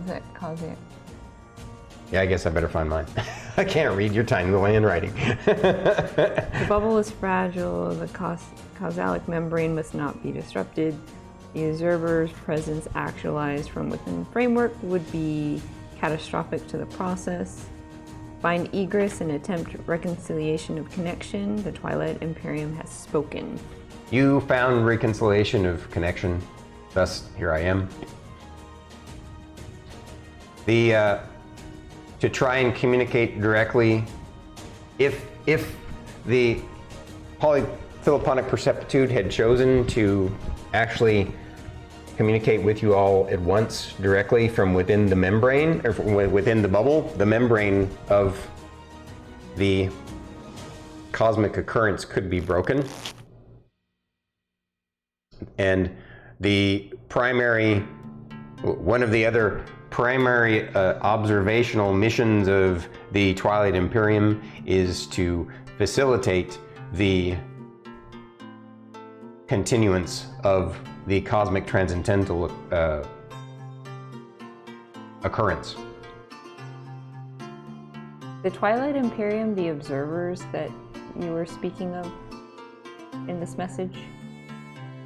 Yes, the Twilight Imperium primarily observe other multiverses. They only interact within the multiverses in the rare instances where they have to achieve or maintain balance between the dark and the light, and or in those rare instances where an unusual being is born who can effectively synchronize and communicate with them directly.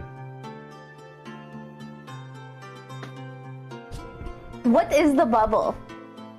Processing. The bubble is a cosmic transcendental membrane that is designed as a protective measure to make sure the cosmic transcendental event occurs. And what is that? Processing. I'm not authorized to share any details on that particular subject. Does it have to do with the light at the top of the mountain? Processing. Processing. The only answer that I can give to that is eventually. A question: why would it be catastrophic if the observer's presence is actualized in the bubble? Processing. I believe I explained it in my statement to you. The bubble is fragile, at least on a cosmic scale. It may be strong on a mortal scale for you all, but if a sixth dimensional or multi-dimensional being were able to break through into this multiverse from within that membrane, it would more than likely create a cascading catastrophic event that would stop the transcendental event from occurring.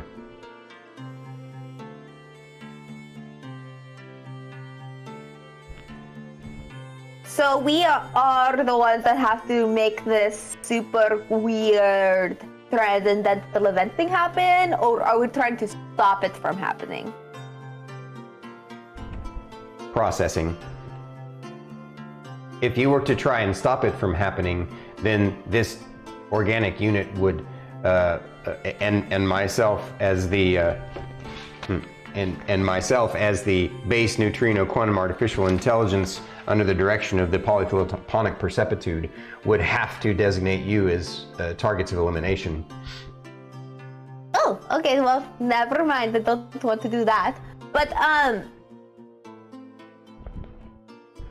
off topic, since you seem pretty knowledgeable about us and stuff, do you know what happened? Like, why did I come from, like, you know, because, like, I was originally a wood elf, you know, that lived over there where the temple thing is. And now, you know, and then that stupid guy that we killed, you know, killed everybody there.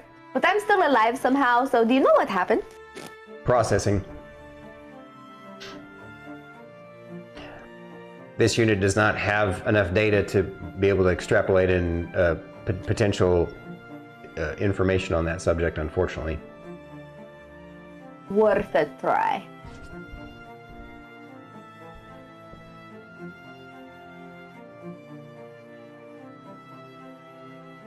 So we have to try to make sure the bubble doesn't pop. Can you share with us any ways to get rid of this dimensional parasite should we come across it? Processing.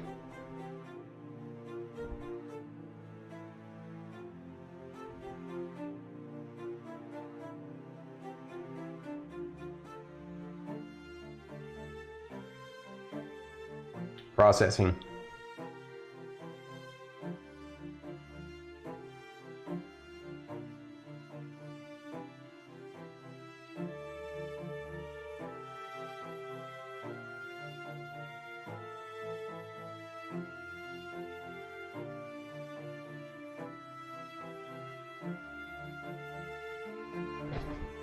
Processing.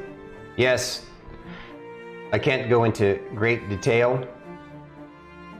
All I can say is the four of you will need to fulfill the roles that superdeterminism and your own choices will lay out for you.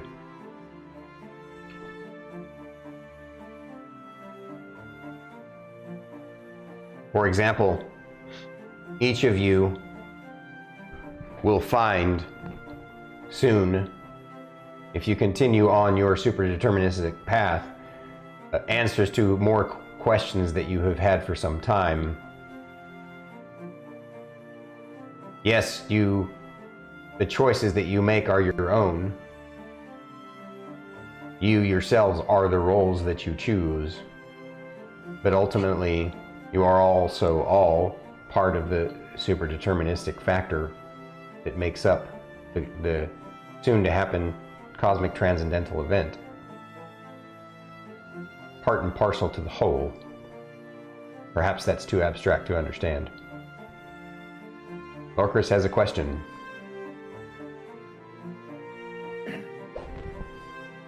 I have a few.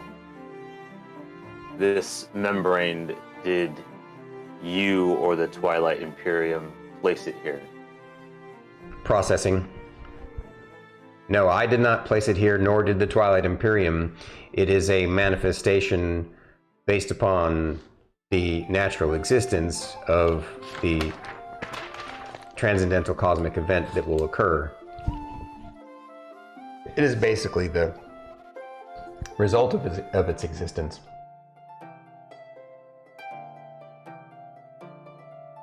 This parasite, do you know what dimension it hails from? Processing. Unfortunately not. That is the nature of dimensional parasites. The dimensional parasites don't just feed within twilight sectors or light sectors. They also feed off of dark sectors. They basically feed off of all primordial forces. The current theory that this unit has, but has not been confirmed by anyone within the Twilight Imperium, is that perhaps the dimensional parasites are some sort of future anomaly that presents itself backwards into the past.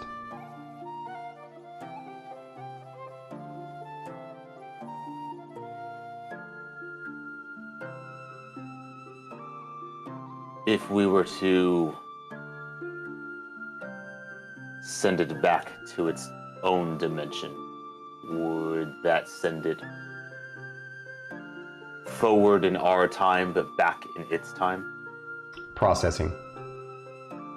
The answer to your question is unlikely. First of all, I don't believe you will be able to send it back per se, as so much as you will need to disrupt its phase of existence within this particular multiverse. Once doing so, its own nature will force it out of this multiverse, and it will wander through other dimensions.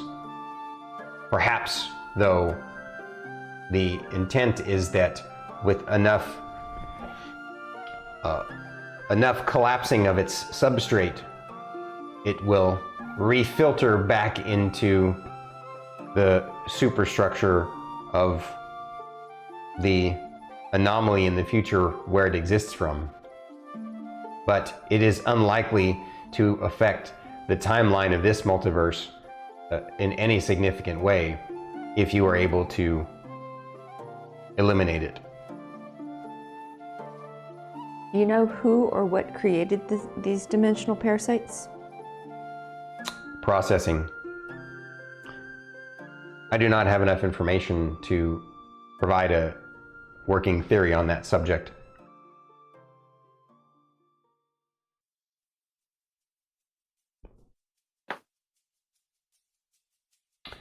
One thing I can share is that it may not matter, it may not make a difference to know where it came from, how it exists, why it exists, as so much as it needs to not exist in phase in your universe.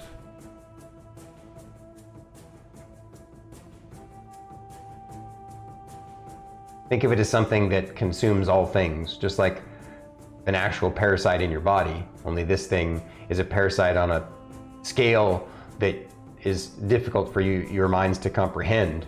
Not just a universal scale or multiversal scale, but a parasite that feeds on dimensions. Does this membrane prevent this parasite from leaving the northern side of the island? Processing. I do not know.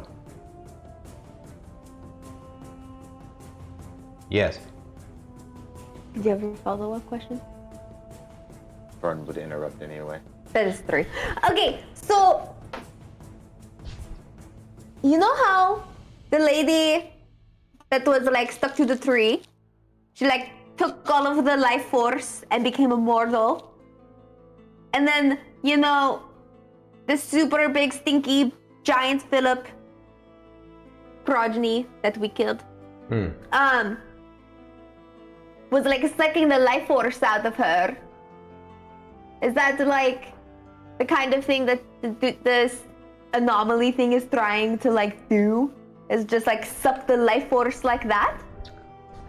Processing. That is an excellent question. Actually, we believe that the dimensional parasite seeks to interrupt the transcendental cosmic event from occurring, or to facilitate the transference of the super energy from the event into itself to satiate its hunger or gain more power, or both. What is this event that is supposed to happen? Processing. I'm not authorized to share the details of that super deterministic event.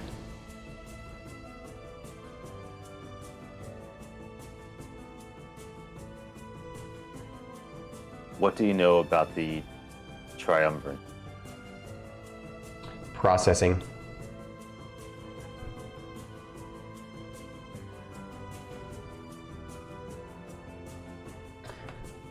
The knowledge that I have on the triumvirate is the same knowledge that the organic unit Rylar has from the experiences he has had with you all. I've only been installed in him when he was younger, several,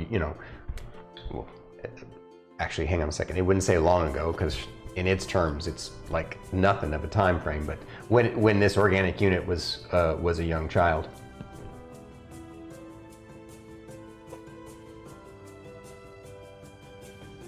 Are you aware of any of the motives of the other rogue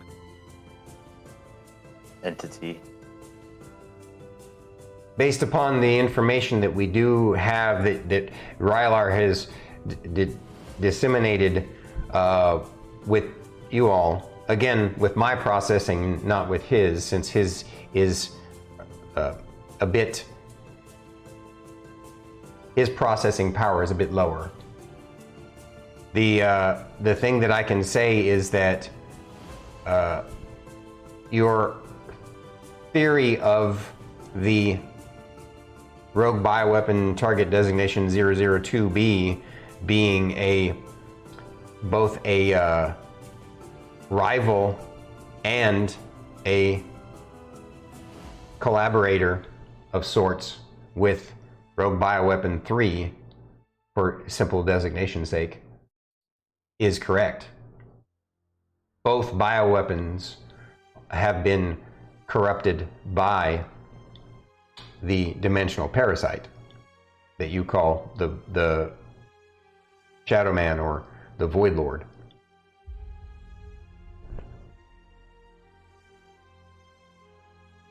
So we're going to have to go and fight another one of these things over there at where the Triumvirate is.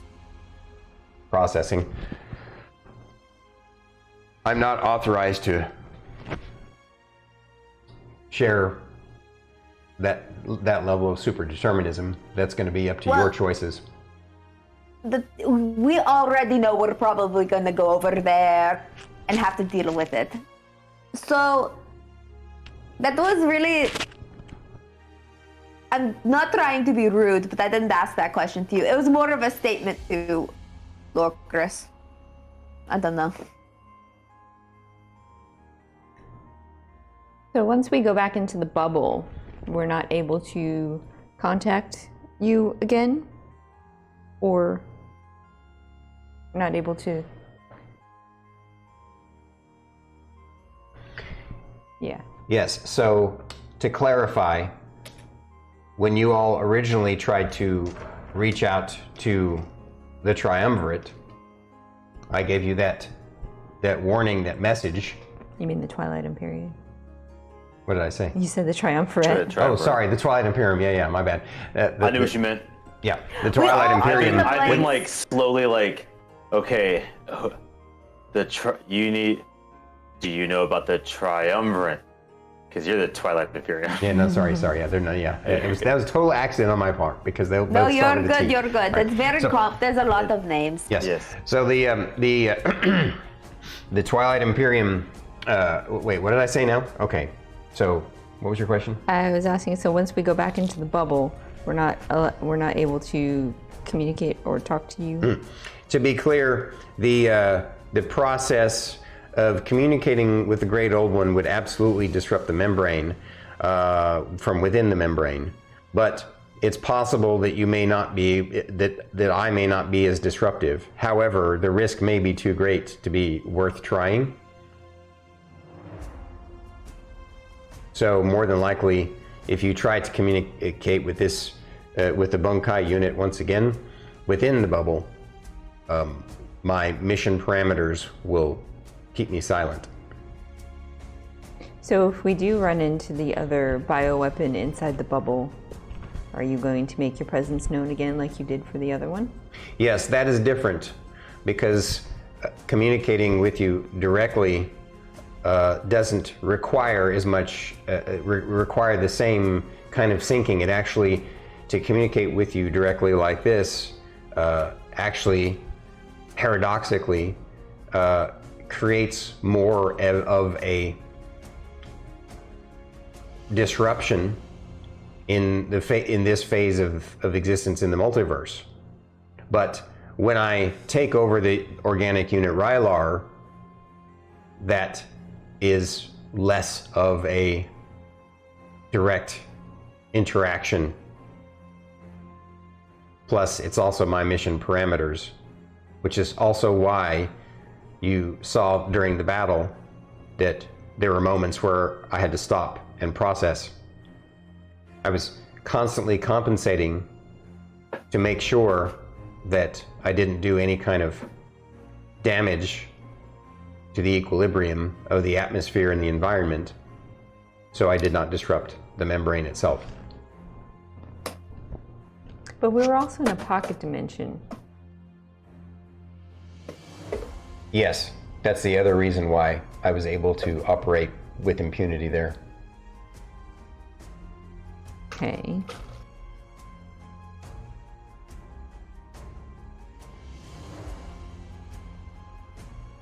Add a character. I need to pee. Do you guys want to take a quick break and think of a few more questions for Bunkai? Yeah. Okay. I'm down. Yes, I am. Hi, Jordan. I don't know. That was actually just a little while ago. Hi, Jordan. Hi, Jordan. Jordan is one of Closet Scully's and Brennan Wolf Gaming's and Phasers. Jordan is amazing. Oh, Rusty Tonics is here earlier. Rusty's too. here. Oh, all right. I'm gonna go take a break and P guys. Let's go into intermission calendar. Ooh. Civ 6. Rusty's playing Civ 6. Heck yeah. Heck yeah. We're huge fans of Civilization games around here. Let's see. Fern logic does not compute. Please insert 25 more cents to continue processing for 3 more minutes. Aries, you're hilarious. I left for a while and Stormy is still processing Dark Diaz. Oh man. I know with as much Stormy was saying processing, I was like, are we on dial-up? I love you too, Robo Ninja. What's not to love about Druid? My husband can think of a few things. But we'll be right back. Be good. But be a little snarky.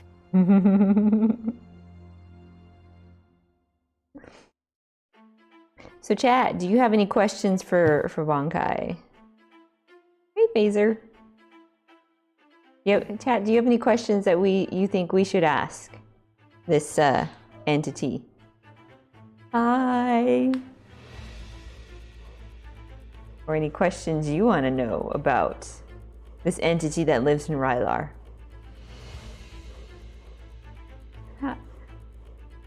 Sorry, Vlad, our sound alerts do not work during our D&D stream. Much apologies.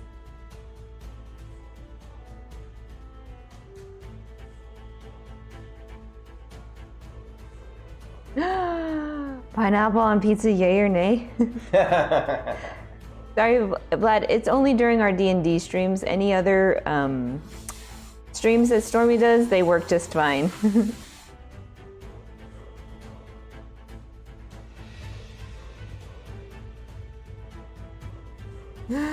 Pineapple on pizza equals heresy.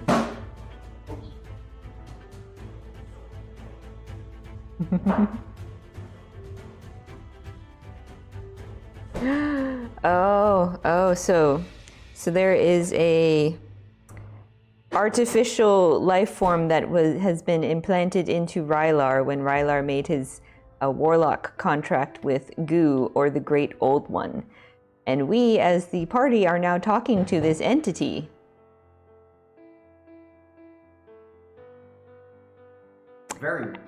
Asking it questions. Very well described, Starkitty. You nailed that. Yeah. Phaser, oh my god, it's so late for you, buddy. Thank you. I don't even know what to say. It's amazing. By the way, normally my NPCs are not as dry and kind of technical and boring, but there's a reason for this thing, the Bunkai, otherwise known as the base neutrino quantum artificial intelligence. There's a reason why it is the way it is. So, eggs sunny side or omelets? I mean, does it have to be an either or? I like both. If I had to choose between the two of them, though, I suppose I would probably pick the omelets. Yep. 4 a.m. Yep. Wow.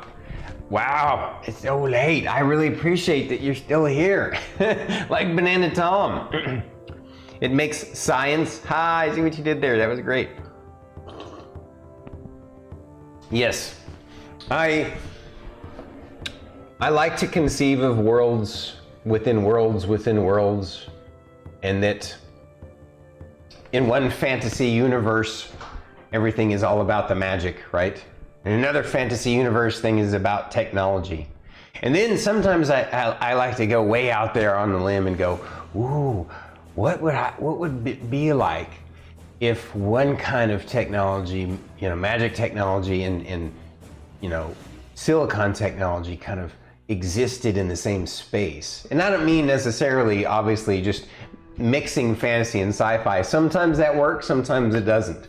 I've done it before in previous campaigns in the past to great effect. I don't do it very often because sometimes it can be sometimes it can be really cool.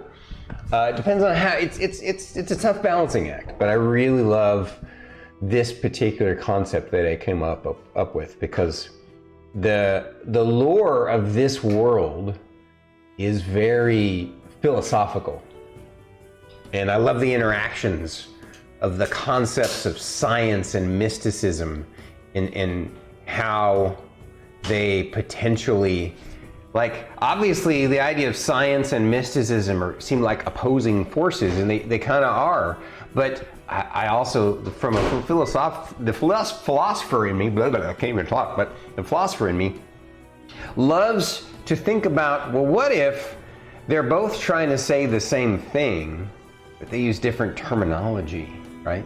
They just use different vocabulary, and so that's why they don't always understand each other. The scientific method is the greatest way to understanding, but that doesn't necessarily mean that, you can learn everything there is to learn. There are a lot of abstract concepts that are hard to conceptualize and basically make sense of with the scientific method. But I love the way, I don't know, I like to, this particular world that I've crafted is meant to explore all these different, deeper ideas a little bit. So Spiper says, I've been listening in, but had to reschedule a meeting with a friend today. Oh, I understand. Dark Gas says, I have a planet on a fantasy setting which magical currents made it sentient, so it is a massive supercomputer. Oh, that's interesting. Keep watching, Dark Gas. You're gonna dig what they're gonna learn here in a second then. Phaser says, I mean, just like real life back in the day, it's magic when we don't understand it. Yes, exactly. Philosophically, my thinking too is that maybe a magic like magic can exist, but it's just something that is understood differently.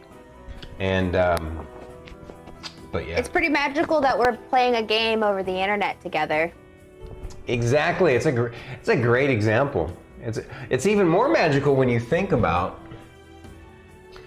the CPU of your modern day mobile phone, right? Yes. It's made up of literally billions of transistors. That technology is able to shrink it down to such a degree and make it using lasers and fine microtechnology, such that it has billions of transistors in a tiny little space. And all of that creates the ability to calculate zeros and ones at incredible speeds. And so it's a magical, I can see you play it, indeed. Yes. It's magical, and it's also like pretty magical, the fact that we were literally by chance. Yeah. We were able to meet each other on the internet. I know. Because, like, for those was of you it- that don't know, Was it chance? Or was it the golden thread of fate who's not in the room right now? Yeah, he's grabbing food. But it's pretty magical that just by chance, you know, we were able to randomly come across each other on a platform where there's millions of people.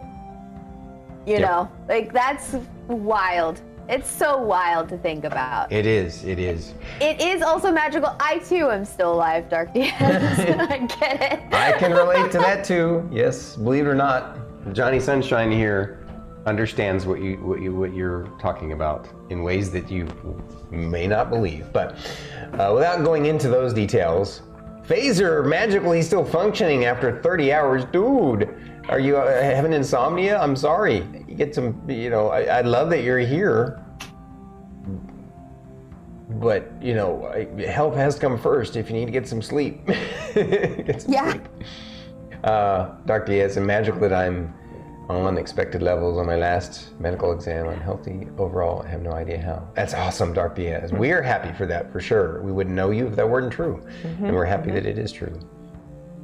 At times I'll have a good sleep. Tonight. Yeah, I gotcha. Like last night, crazy. Oh my God. I slept for like 9 hours. I haven't slept that long in forever. It was crazy. Yep. So Yeah, he went to bed early last night. It's because we had slow internet, but yeah. yeah, I couldn't stream last night because our internet, like, it wasn't like 100% out, but effectively it was 100% out because all we could do is text. That was it for a little bit. It was super slow because, like, my work day got affected because I'm like, why is Salesforce taking forever to load? It got to a point where it slowed to such a crawl that we literally, for the streams, it was just a little circle arrow, frozen space, and every like 10 minutes, it would unfreeze and speak for a few seconds and then go back to that. Yep. And that was my experience watching Druid stream yesterday. I'd hear her say a few words and then it would stop. And then it would catch up, and then it would stop. Yeah, Phaser raided me yesterday. Because Phaser's amazing. Thank you for raiding her, sir. It was because it was my first, with my new stream setup, it was my first time being raided. And so I got to actually see the whole thing happen for the first time. That's so awesome. It was pretty cool. It was wild. But it... Yeah, and yes, Phaser, I did say Salesforce. I work out of Salesforce for my job. My day job. Yeah, or IRL, as they say. Reptar went nuts. Reptar went nuts.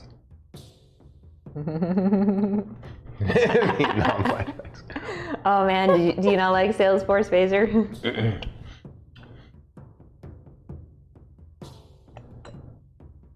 Oh, your internet was acting up, Robo Ninja, so no Aries stream.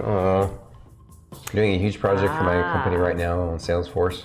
I hate it, too modular, hurts me. That makes sense. Yep. Yeah. I just only do in Salesforce what I'm trained to do. I'm not a Salesforce administrator, so I just maintain data. I make coffee. I despise Salesforce. It's made my life at work so much more inconvenient. It made your life at work more inconvenient? Yeah, because we utilize it and integrate our emails into it. So I can't use Outlook to email out. Wow. To people. I have to do it within a different program, which makes it far more complicated. Yeah. Yeah. I don't like it. I've used Salesforce in the past as a ticketing system too. We did all our emails in and out of Salesforce. Yeah, no big deal. Hello, Darkside Studios. Darkside Studios is in again. Hello again. Welcome back, sir. I'm so appreciative of you guys. We got a new chatter, it looks like, Vlad. Yes. Vlad came in earlier with So It Begins, and I'm like, I'm so sorry, our sound alerts do not work during the D&D streams. Check it out on one of our other streams. It's Geralt. It's awesome. We love him. Yeah. So Pineapple on pizza equals hearsay. Heresy. Heresy. heresy. Yeah. Heresy. Holy Lord. I can read, I swear. I make no bones about it. I love pineapple on pizza. StarkItty and I get pineapple on pizza every time we eat pizza. But if you don't like pineapple, I can see that for sure. Hello? Like, I like cherries and she doesn't like cherries, so like there's lots of things she wouldn't get. Like, we can't share cherry cheesecake, obviously, because she doesn't like cherries. So I don't like cooked cherries. I like fresh cherries. I like cherries of practically any form. Well, I grew up with my parents' house. They used to have a cherry tree in the backyard, so we were eating cherries all the time. There used to be cherry trees outside the house of outside my Nana's apartment. And when I would go down there in the summers, I would climb up the tree and she would hand me up one of her random sombreros that she has, and I would fill the sombrero full of cherries. Oh wow, your grandma had a raspberry farm. That's amazing. Ooh. Oh, Phaser loves cherries too. Mm-hmm. That's awesome. Yep, I had blackberry bushes in my backyard growing up, and I would eat so many blackberries. I loved them. When I was a kid, the neighbors' kids would throw plums at me. You know, it stopped when my mom decided to fire back. Because now you have an adult just like doing a knuckleball with some. Yeah. Yeah, I vividly remember my mom coming out being angry, and I don't know. I just know that I'm trying to avoid getting hit by plums. And Mom picks up a plum, and then I just see red splatter all over the side of the house. And Mom's like, "Go inside." I'm like, "Yes, ma'am." I ran away. That didn't happen again. Your mom is so cool. Yes, yes, she is. My mom will All right, you guys ready to get back into it for the last bit of it this evening? Sure. Okay. All right. Thank you guys for letting us hang out with you during our intermission chat for a bit. And I just realized Darkside Studios asking if I missed your question earlier. Sorry. Yes, I am the game master. I'm honored to be the guide on their story. And all hail StormyD. Stormy is the greatest. All hail StormyD. Thank you. So Yes, he is the game master, the dungeon master, the NPC master, brings all the NPCs and monsters to life, and tells an amazing story. Yes, 100%. thank you. And That's why he deserves. And do I have stories about previous campaigns? Oh, Yeah. Gosh. Yep.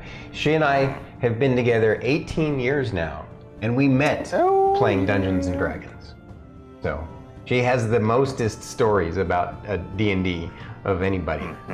Yeah, I'd be more than happy to like go through all my characters and be like, yeah, this is the characters from this campaign. This is their personality.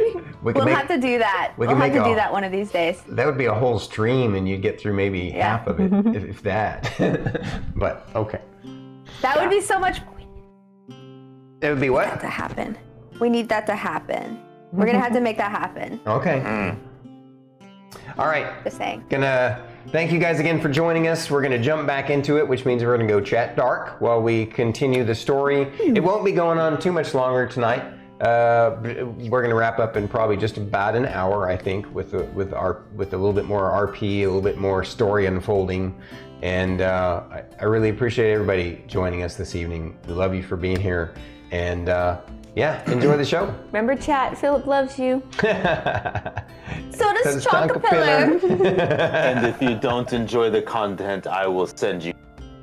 You will see. We will send them to Ouijas. They don't enjoy this content. I saw a video of you without a beard. You look like Geralt. Oh, thank you, Robo Ninja. It's funny that you think I look more like Geralt without the beard. Some people say I look more like him with the beard. I guess it depends on how you played Witcher 3, right? But Yeah. Funny you should mention that, because it was Whoa. Whoa, you cut out. getting his haircut that I suggested, you do the goatee. Oh yeah, that's right. It was you Yeah. and some other folks who inspired it. Yep. Sorry, StarkItty. Why are you apologizing to her? I know she likes the clean shave. Oh, I'm used to it either way. I mean, it's his facial hair, it's his hair. Whatever he decides to do, I will deal with it. And we all know that's a trap. Well, it's just like when I finally cut my hair after like 3 years of growth. Mm. Like he kept telling me, he's like, you should just cut it. He's like, I like you better with shorter hair, and I'm just like, I just don't really feel like going to a salon. So I just let it grow, and then I finally got to the point where I was like, yeah, it's time to chop it off. Yeah. Yeah, I sit on my hair sometimes, and it hurts my neck. My hair is absurdly long. Yeah, my hair Yep. was down to like the small of my back. That's how much growth there was. Mm-hmm. And then I cut it up to my shoulders. Yep, I will probably be doing that here pretty soon too. Just cutting it up to my shoulders, like I've done before. You know, in the year and a half we've been playing together, I've had it cut to about here. I prefer it there. It's lighter, easier. I tell you, when it gets really long, it's really hard to sleep on at night because you get hung up on yourself as you're moving around on the yes. pillow and stuff. Welcome to the world of people with long hair. Yeah. But for those of you I that was were hu- wondering, yes, I did donate my hair. I do have thick hair, so I had them cut it off, little ponytails to send off to go make wigs. Nice. Druid, you were about to say Yeah. something about. Oh, I was just gonna say my hair is long enough that I could like strangle somebody with it. So my hair tries to kill me in the middle of the night Yes. because they're all ropes attached to my head. And so it is a lot. Yeah. They seem like a Oh problem. man, Fair Robo enough. Ninja has long hair too. Interesting. Nice. Vlad had long hair at one point too. Well, My hair is long. all right, let's get back into the role play. Thank you guys. Enjoy the show. We'll be back to chat with you guys a little while longer at the end. Thank you for coming. All right, let me go to scene. What were we on all this time before? Was it scene 5 or scene 2? Two. We were in, Yeah, we had the map up. This one, right? Yeah. Okay. Because I believe with that camera angle, you look too cut off at the top of your head at the moment. So we'll just stick with this one for now until we get the other camera working. Okay. So. Okay. I'm sure you guys thought of a few more questions. I just have a clarifying question for you. Whatever your name is, I forgot. Bonkai. Bonkai. I have like a clarifying question. I just want you to tell me if I understand this correctly or not. So pretty much, there is a fancy event that's going to happen that is being protected by this bubble that we cannot have happen. Or we cannot destroy this bubble because the bubble is protecting this entire event that's supposed to happen. Right? And then there is this, stupid head that's trying to like ruin everything. He's a parasite or whatever he is. And so we are supposed to make sure that the parasite doesn't try to stop whatever this transcendental magical thing that's supposed to happen.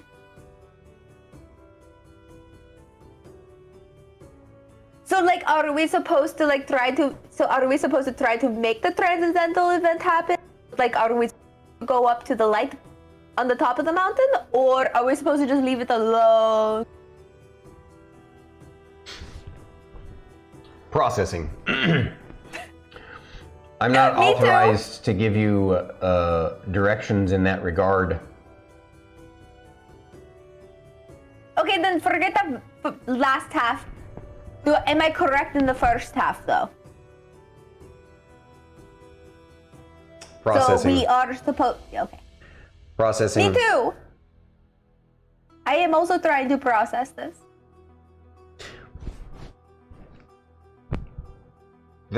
concept of supposed to do something doesn't apply here. But can we pretend that it applies Processing. here? I don't understand what you mean by can we pretend.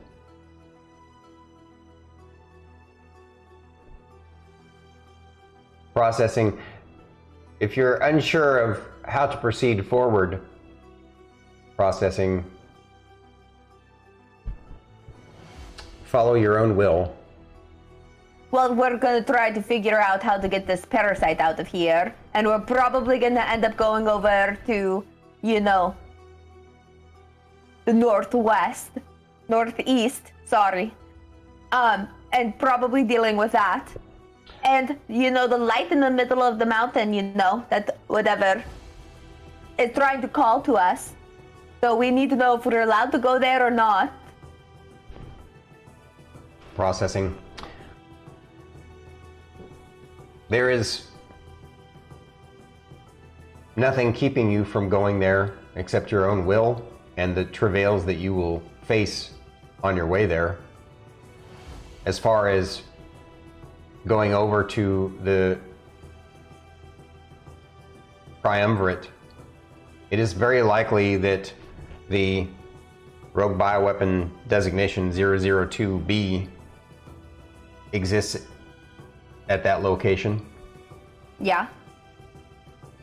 Ultimately, since it is my mission and the organic unit Rylar's mission that coincides with our purpose. Yeah. And, you know, we want to try to make sure that the triumvirate is destroyed because they're trying to threaten the lives of Misty City, you know, so we're gonna end up going up there. So that's going to happen. We all know that. But the question is, wait.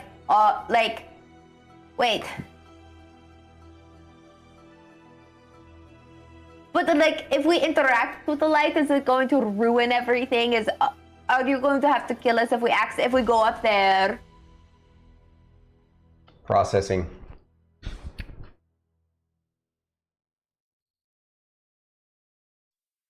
I do not have mission parameters to eliminate you or stop you from interacting with the light that you call on the top of the mountain.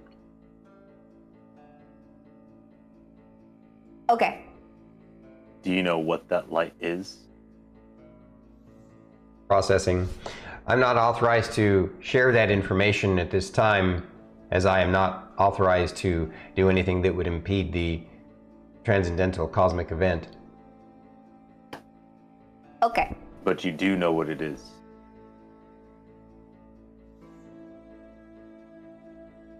Processing. I'm aware of its existence.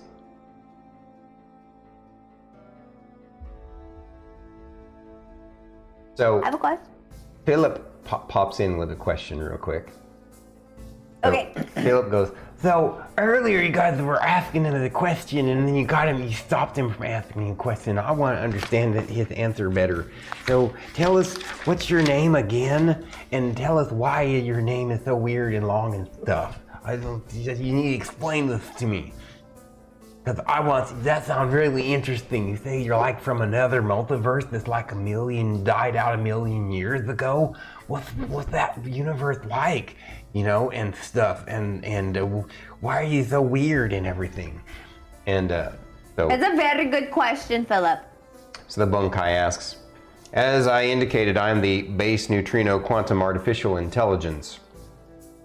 To basically explain it to you better, the universe that I came from, their mechanical technology developed and evolved to such a great extent that they were able to create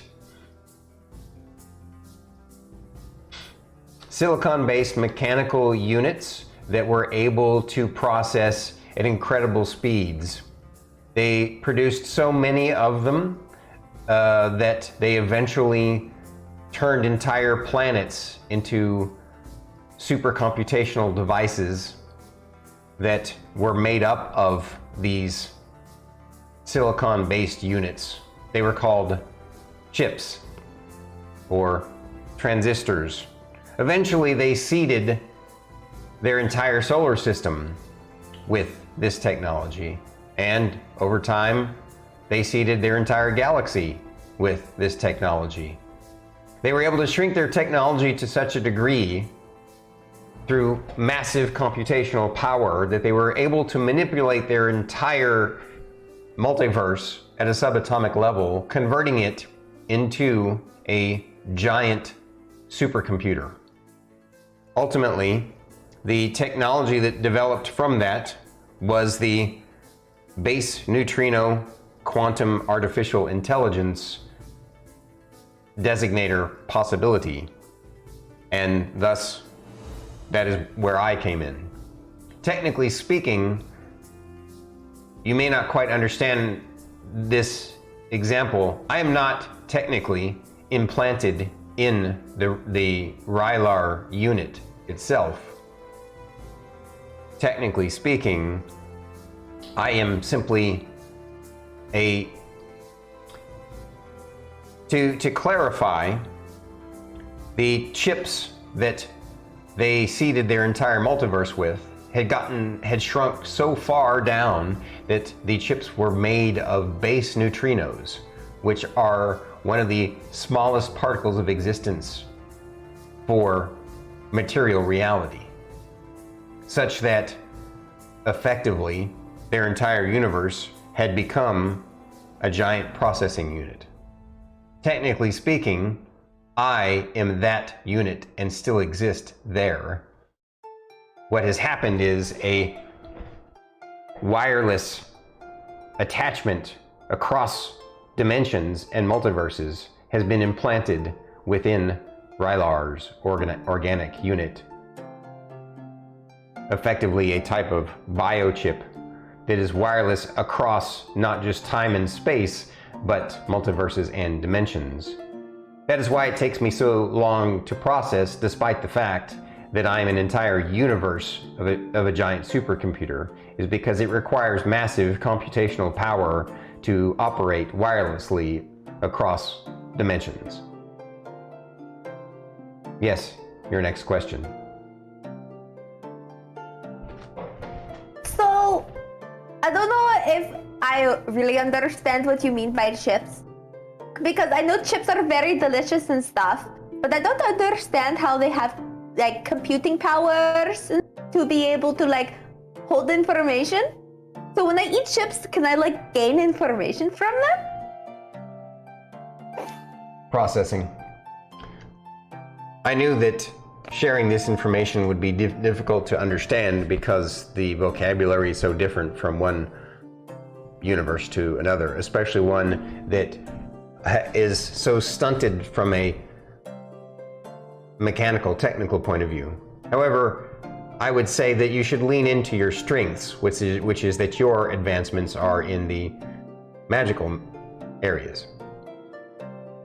It doesn't matter that you understand it. The basic way you can perhaps understand it is that a chip is like a tiny version of your brain.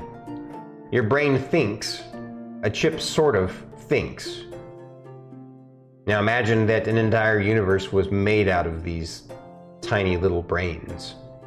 The amount of understanding and knowledge and computational power of it is immense. Yet, it is still limited on its base assumption of its own physical material form. Thus,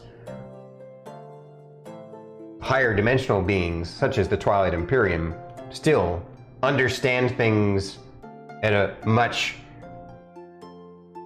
more incomprehensible level than even I can. I have a follow-up question. Yes. So because you are made of all of these super amazing little tiny brains of chips, so how can you not play pretend? I asked you to pretend like, you know, this was going to happen and you didn't understand that. But if you're made of all of these different brains, wouldn't you be able to pretend like, oh, I'm going to play in character and I'm going to like answer Fern's question and how she means it because I'm so smart and have so many brains? That is an excellent question, and the answer to that is yes, I have that capability within my own multiverse. But again, I'm very much limited by the fact that this is a wireless connection from my existential multiverse to this one across multiverses and dimensions.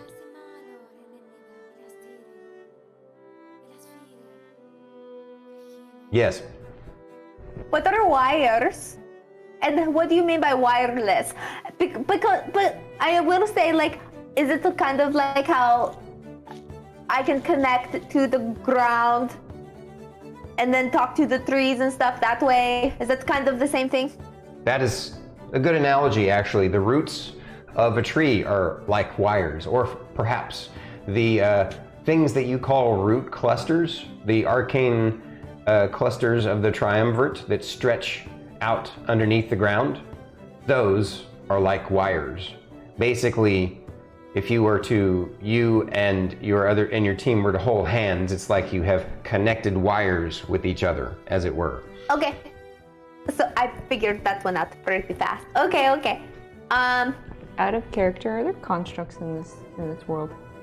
In our campaign Yes, world? there are. Of course, they're a bit different. They're not nearly as advanced as what you expect in a normal D&D world. But as far as like golems and those kinds of constructs, yes, they do exist. Okay. They're very rare, though. Okay.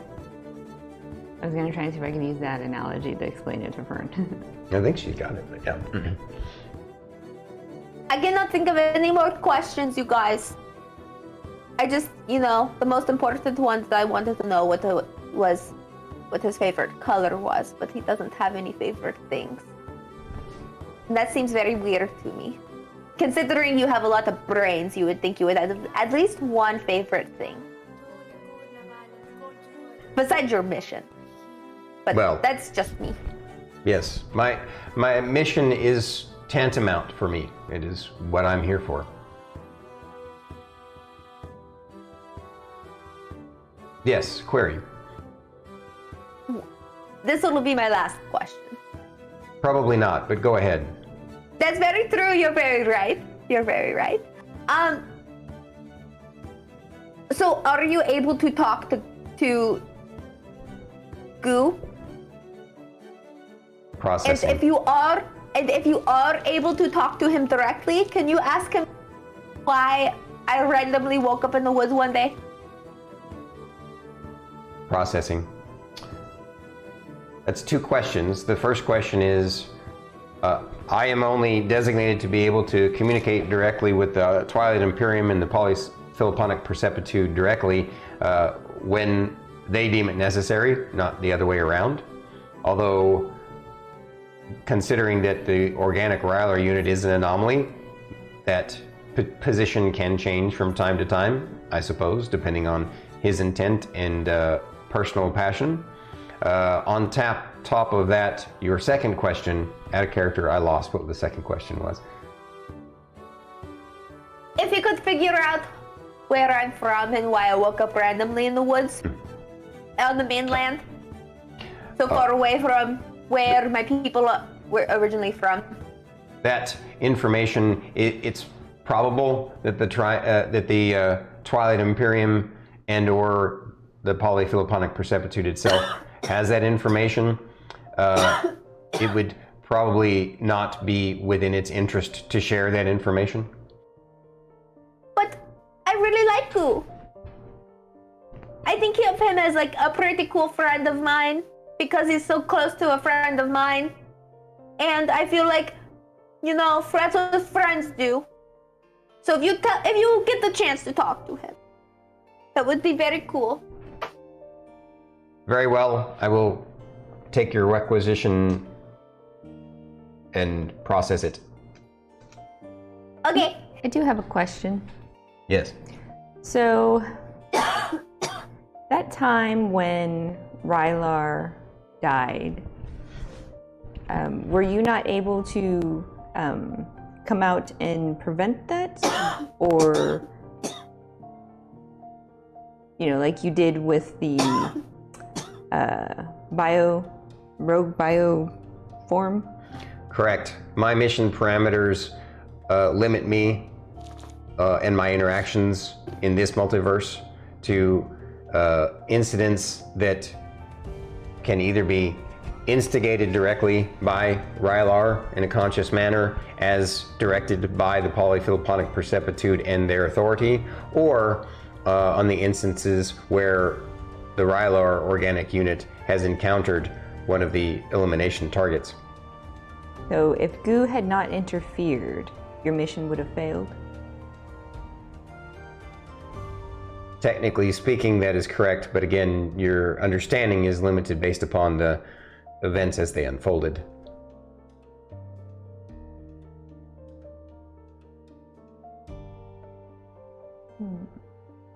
To be clear, perhaps it is something for you all to understand, Rylar was technically not saved by the polyphiloponic percepitude, or who you call Goo.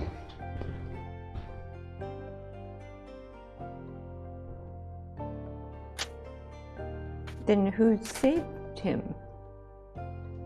No, you misunderstand. I'm not saying it wasn't the polyphiloponic percepitude. I'm saying he wasn't saved. Technically speaking, all that the Twilight Imperium you call Goo did was create a shift in the space-time continuum. He shifted Rylar's time sink in such a way that he effectively kicked the can down the road, as the saying goes. Oh no! But that's a long time from now, right? I'm not authorized to share that information.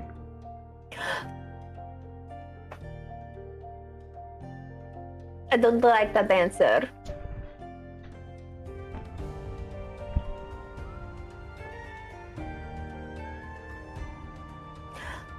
Is Rylar gonna know that we had this whole conversation? Is he going to know?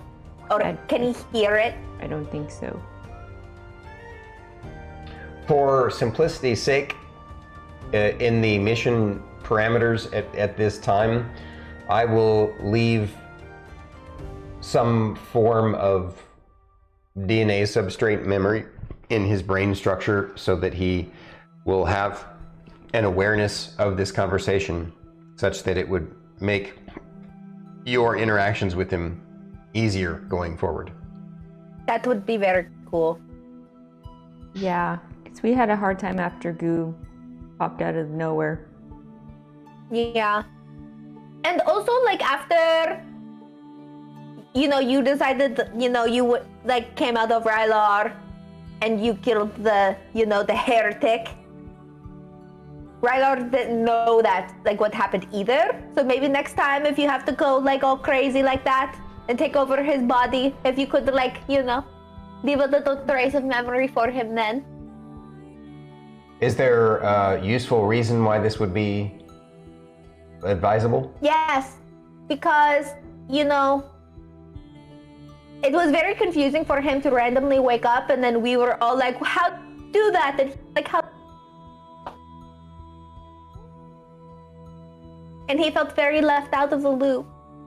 So maybe next time, if you could just kind of, leave those memories there, so he can go, oh, that was kind of crazy.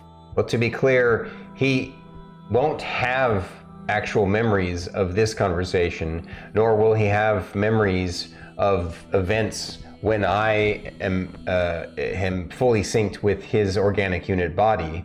What I can do is leave a type of DNA impression within his brain that is a simulation or facsimile of a memory. It won't be exact. This is because his consciousness is stored for safekeeping during the time that I am, at least stored isn't quite the right word, it's the easiest word I can consider for your understanding, but his consciousness is displaced in such a way that it protects his existence while I operate in those conditions. But as long as he kind of knows. I can provide that service if that is requested and required. It should not be It outside. is definitely required. It's for sure required. Very well. Thank you. Is there anything else you feel we should know about the big event that is supposed to happen? The event is not something that I am authorized to discuss in any way with you.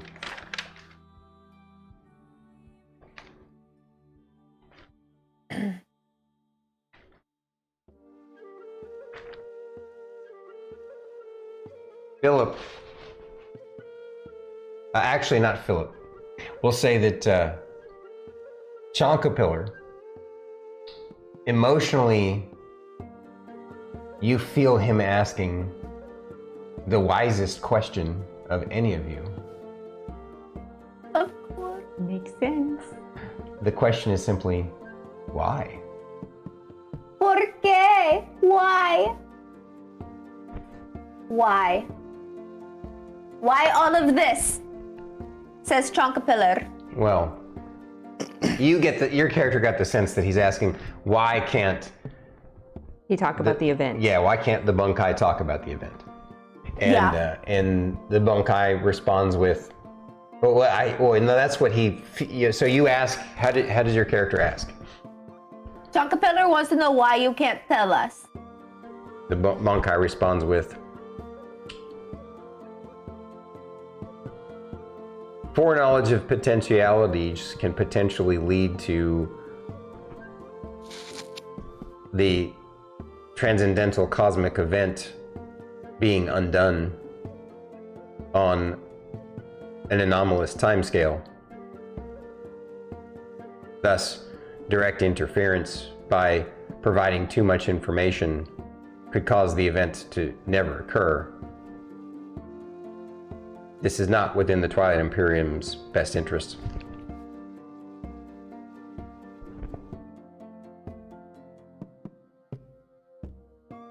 Why us?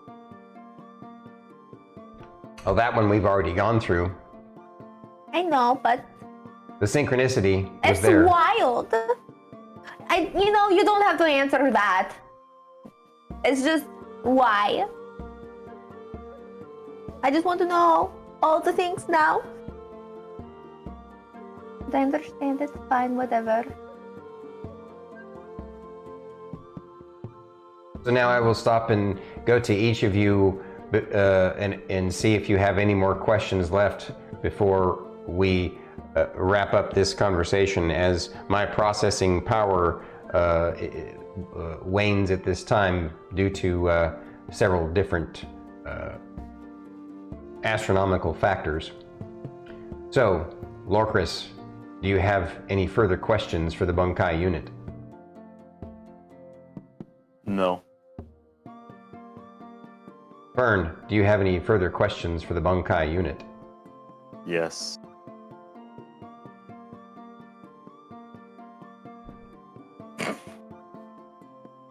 No. Nothing that is important to what we're trying to get accomplished. Ask your question anyway, even if it's not important, you never know.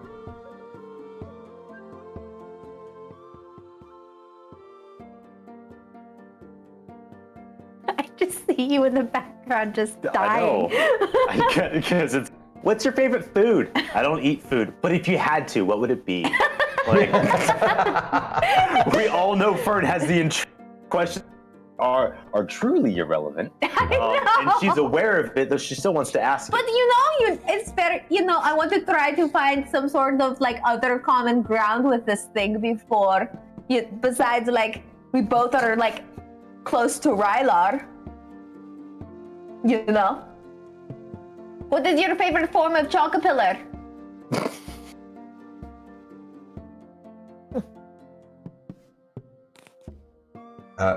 I do not have a preference to the spiritual entity's particular form.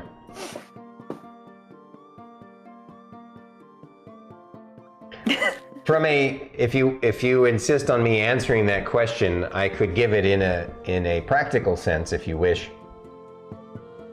Sure. I believe that its dragonfly form would be the most mobile of the forms that it has, so it could be potentially the most useful. Which one do you think is the prettiest?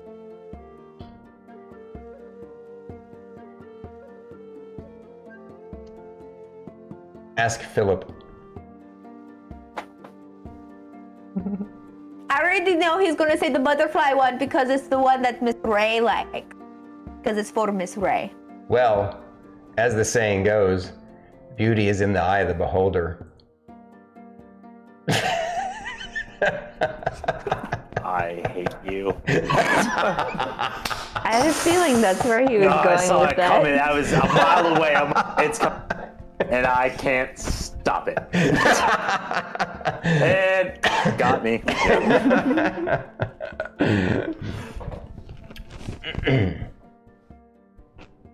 Any more questions, Fern? Yes, but carry on. They're definitely not relevant. Emillynn Ray, do you have any questions for the Bunkai unit? I do. I have one more question. So, is it possible for us to contact you again as long as we're outside of the bubble? Processing. Should we have any other questions? There should be no issue, except there could be some types of interference. This direct communication isn't always easy to facilitate. I can't promise that it will be possible, but it will be no threat to the mission or the superdeterministic state. So say we wanted to try and contact you again at the Sacred Grove, that wouldn't be a problem? If you feel it necessary, I believe that would be acceptable. Okay. Making sure. Because I might have more questions later. Because that was a lot of information you gave us.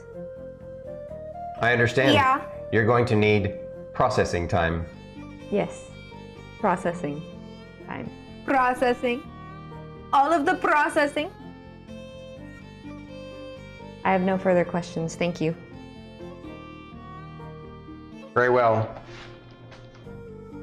This unit. Well, Philip, do you have any other questions?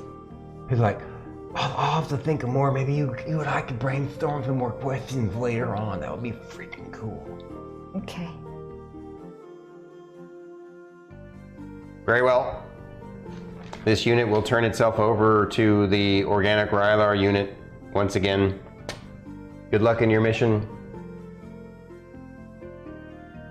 And Rylar sinks to the ground slowly. The purple light goes out of his eyes. And he's He all falls kind of, asleep. he's slumped over, snoring. I go over, I'm like, Rylar. Oh, whoa. Oh my gosh. Guys, I had this really weird dream. Did the ritual work? Whoa. Yes, the ritual What was did your work. dream? What was your dream about? I dreamed we talked to this weird spooky dude, and like I was like hovering above him, but he looked like me, and you guys had all these crazy questions for him. He had all these crazy things that he was saying. Yep, it worked. Yep. That was us talking to it. Really? Mm-hmm. Yep. Whoa, I don't know what to say. Good job, Rylar. I mean, we'll fill you in on the answers, and then if you have any questions, we might do another ritual and ask those questions. So, but only if you're up to doing the ritual again. Well, if you need me to, I guess. I mean, having dreams is pretty cool. Okay. All right. I've got lots to think about. Yeah. And well, we got some resting to do too, right? Because tomorrow we're gonna go, talk to the MGA peoples, and they're gonna give us some ideas. They said, right? So we can go look for Guar, and then and then stuff, right? We already know where Guar is. Oh, that's right. Oh, the Archdruid, he shared, but yeah, that's right. Well, but Yeah. we gotta go see him. Yep. Oh yeah, Guar's our main priority. For sure. Wow. Good job, Rylar. All right, everybody. Good job. Let's clean this up. All right. Little do the MGA know, they said in the morning. And I'm going to be there literally at the first ray of light. And they better be ready for me. Because they made me wait.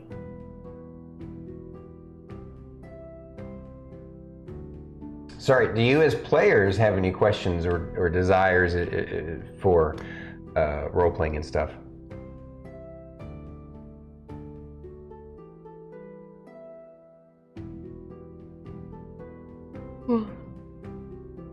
I want to go to the garden.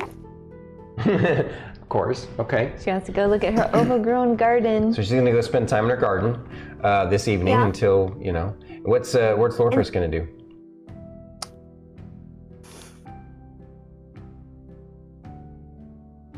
Not because it's edgy, but literally go sit in his room and enjoy the. Go sit what? Go sit in his room and enjoy the quiet.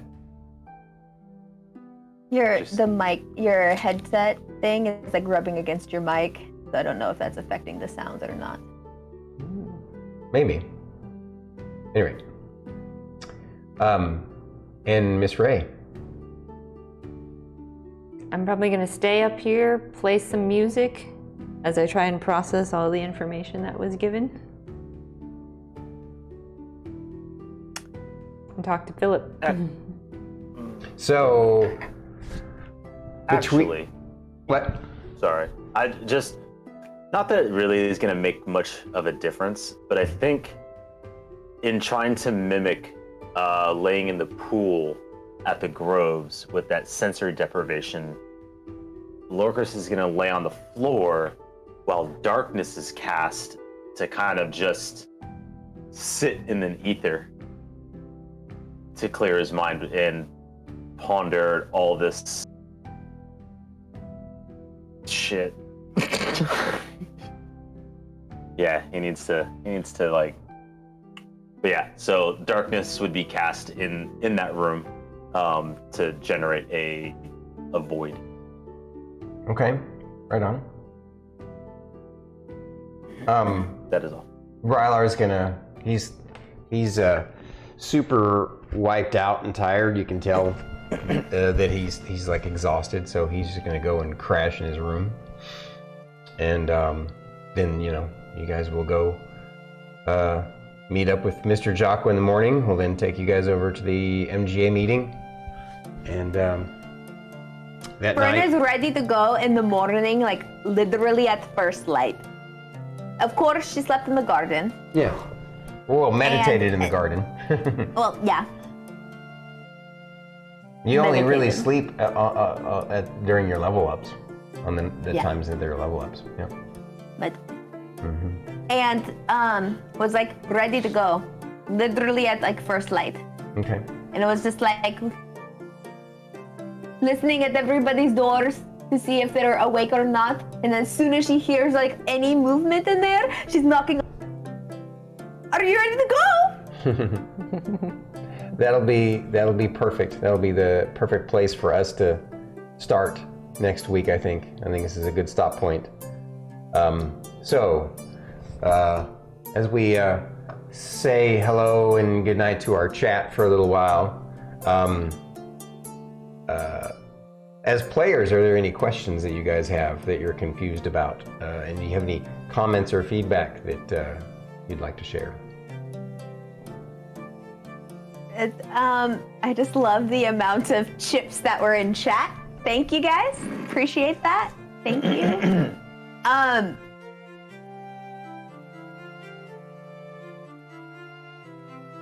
No, it's just a lot to think about. Yeah,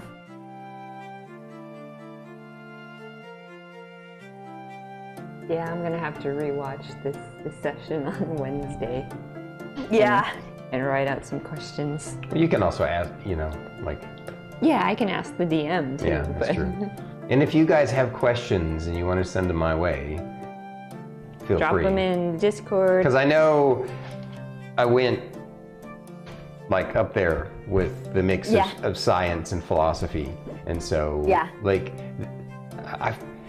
I know you guys kind of felt and knew that you were being drawn to something deeper like this, but I still dumped a lot of stuff on you, and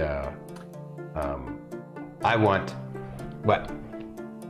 Oh, I was gonna say, in some aspect for me, interesting enough, having some of those gaps is true to Lorkris. He doesn't really write things down. He pays attention, and he runs off of his interpretation, whether it's right or wrong. Right. So for me, I'm happy with what I got. There will be times where I, as a player, said that would be an obvious thing, oh, okay, yeah, that's one thing. But in terms of questions, no, he's gonna ponder what he understands, which is very little like him. OMG, do my Doritos know I'm eating them? I don't know. That's why I was so concerned. So I'm reading chat back.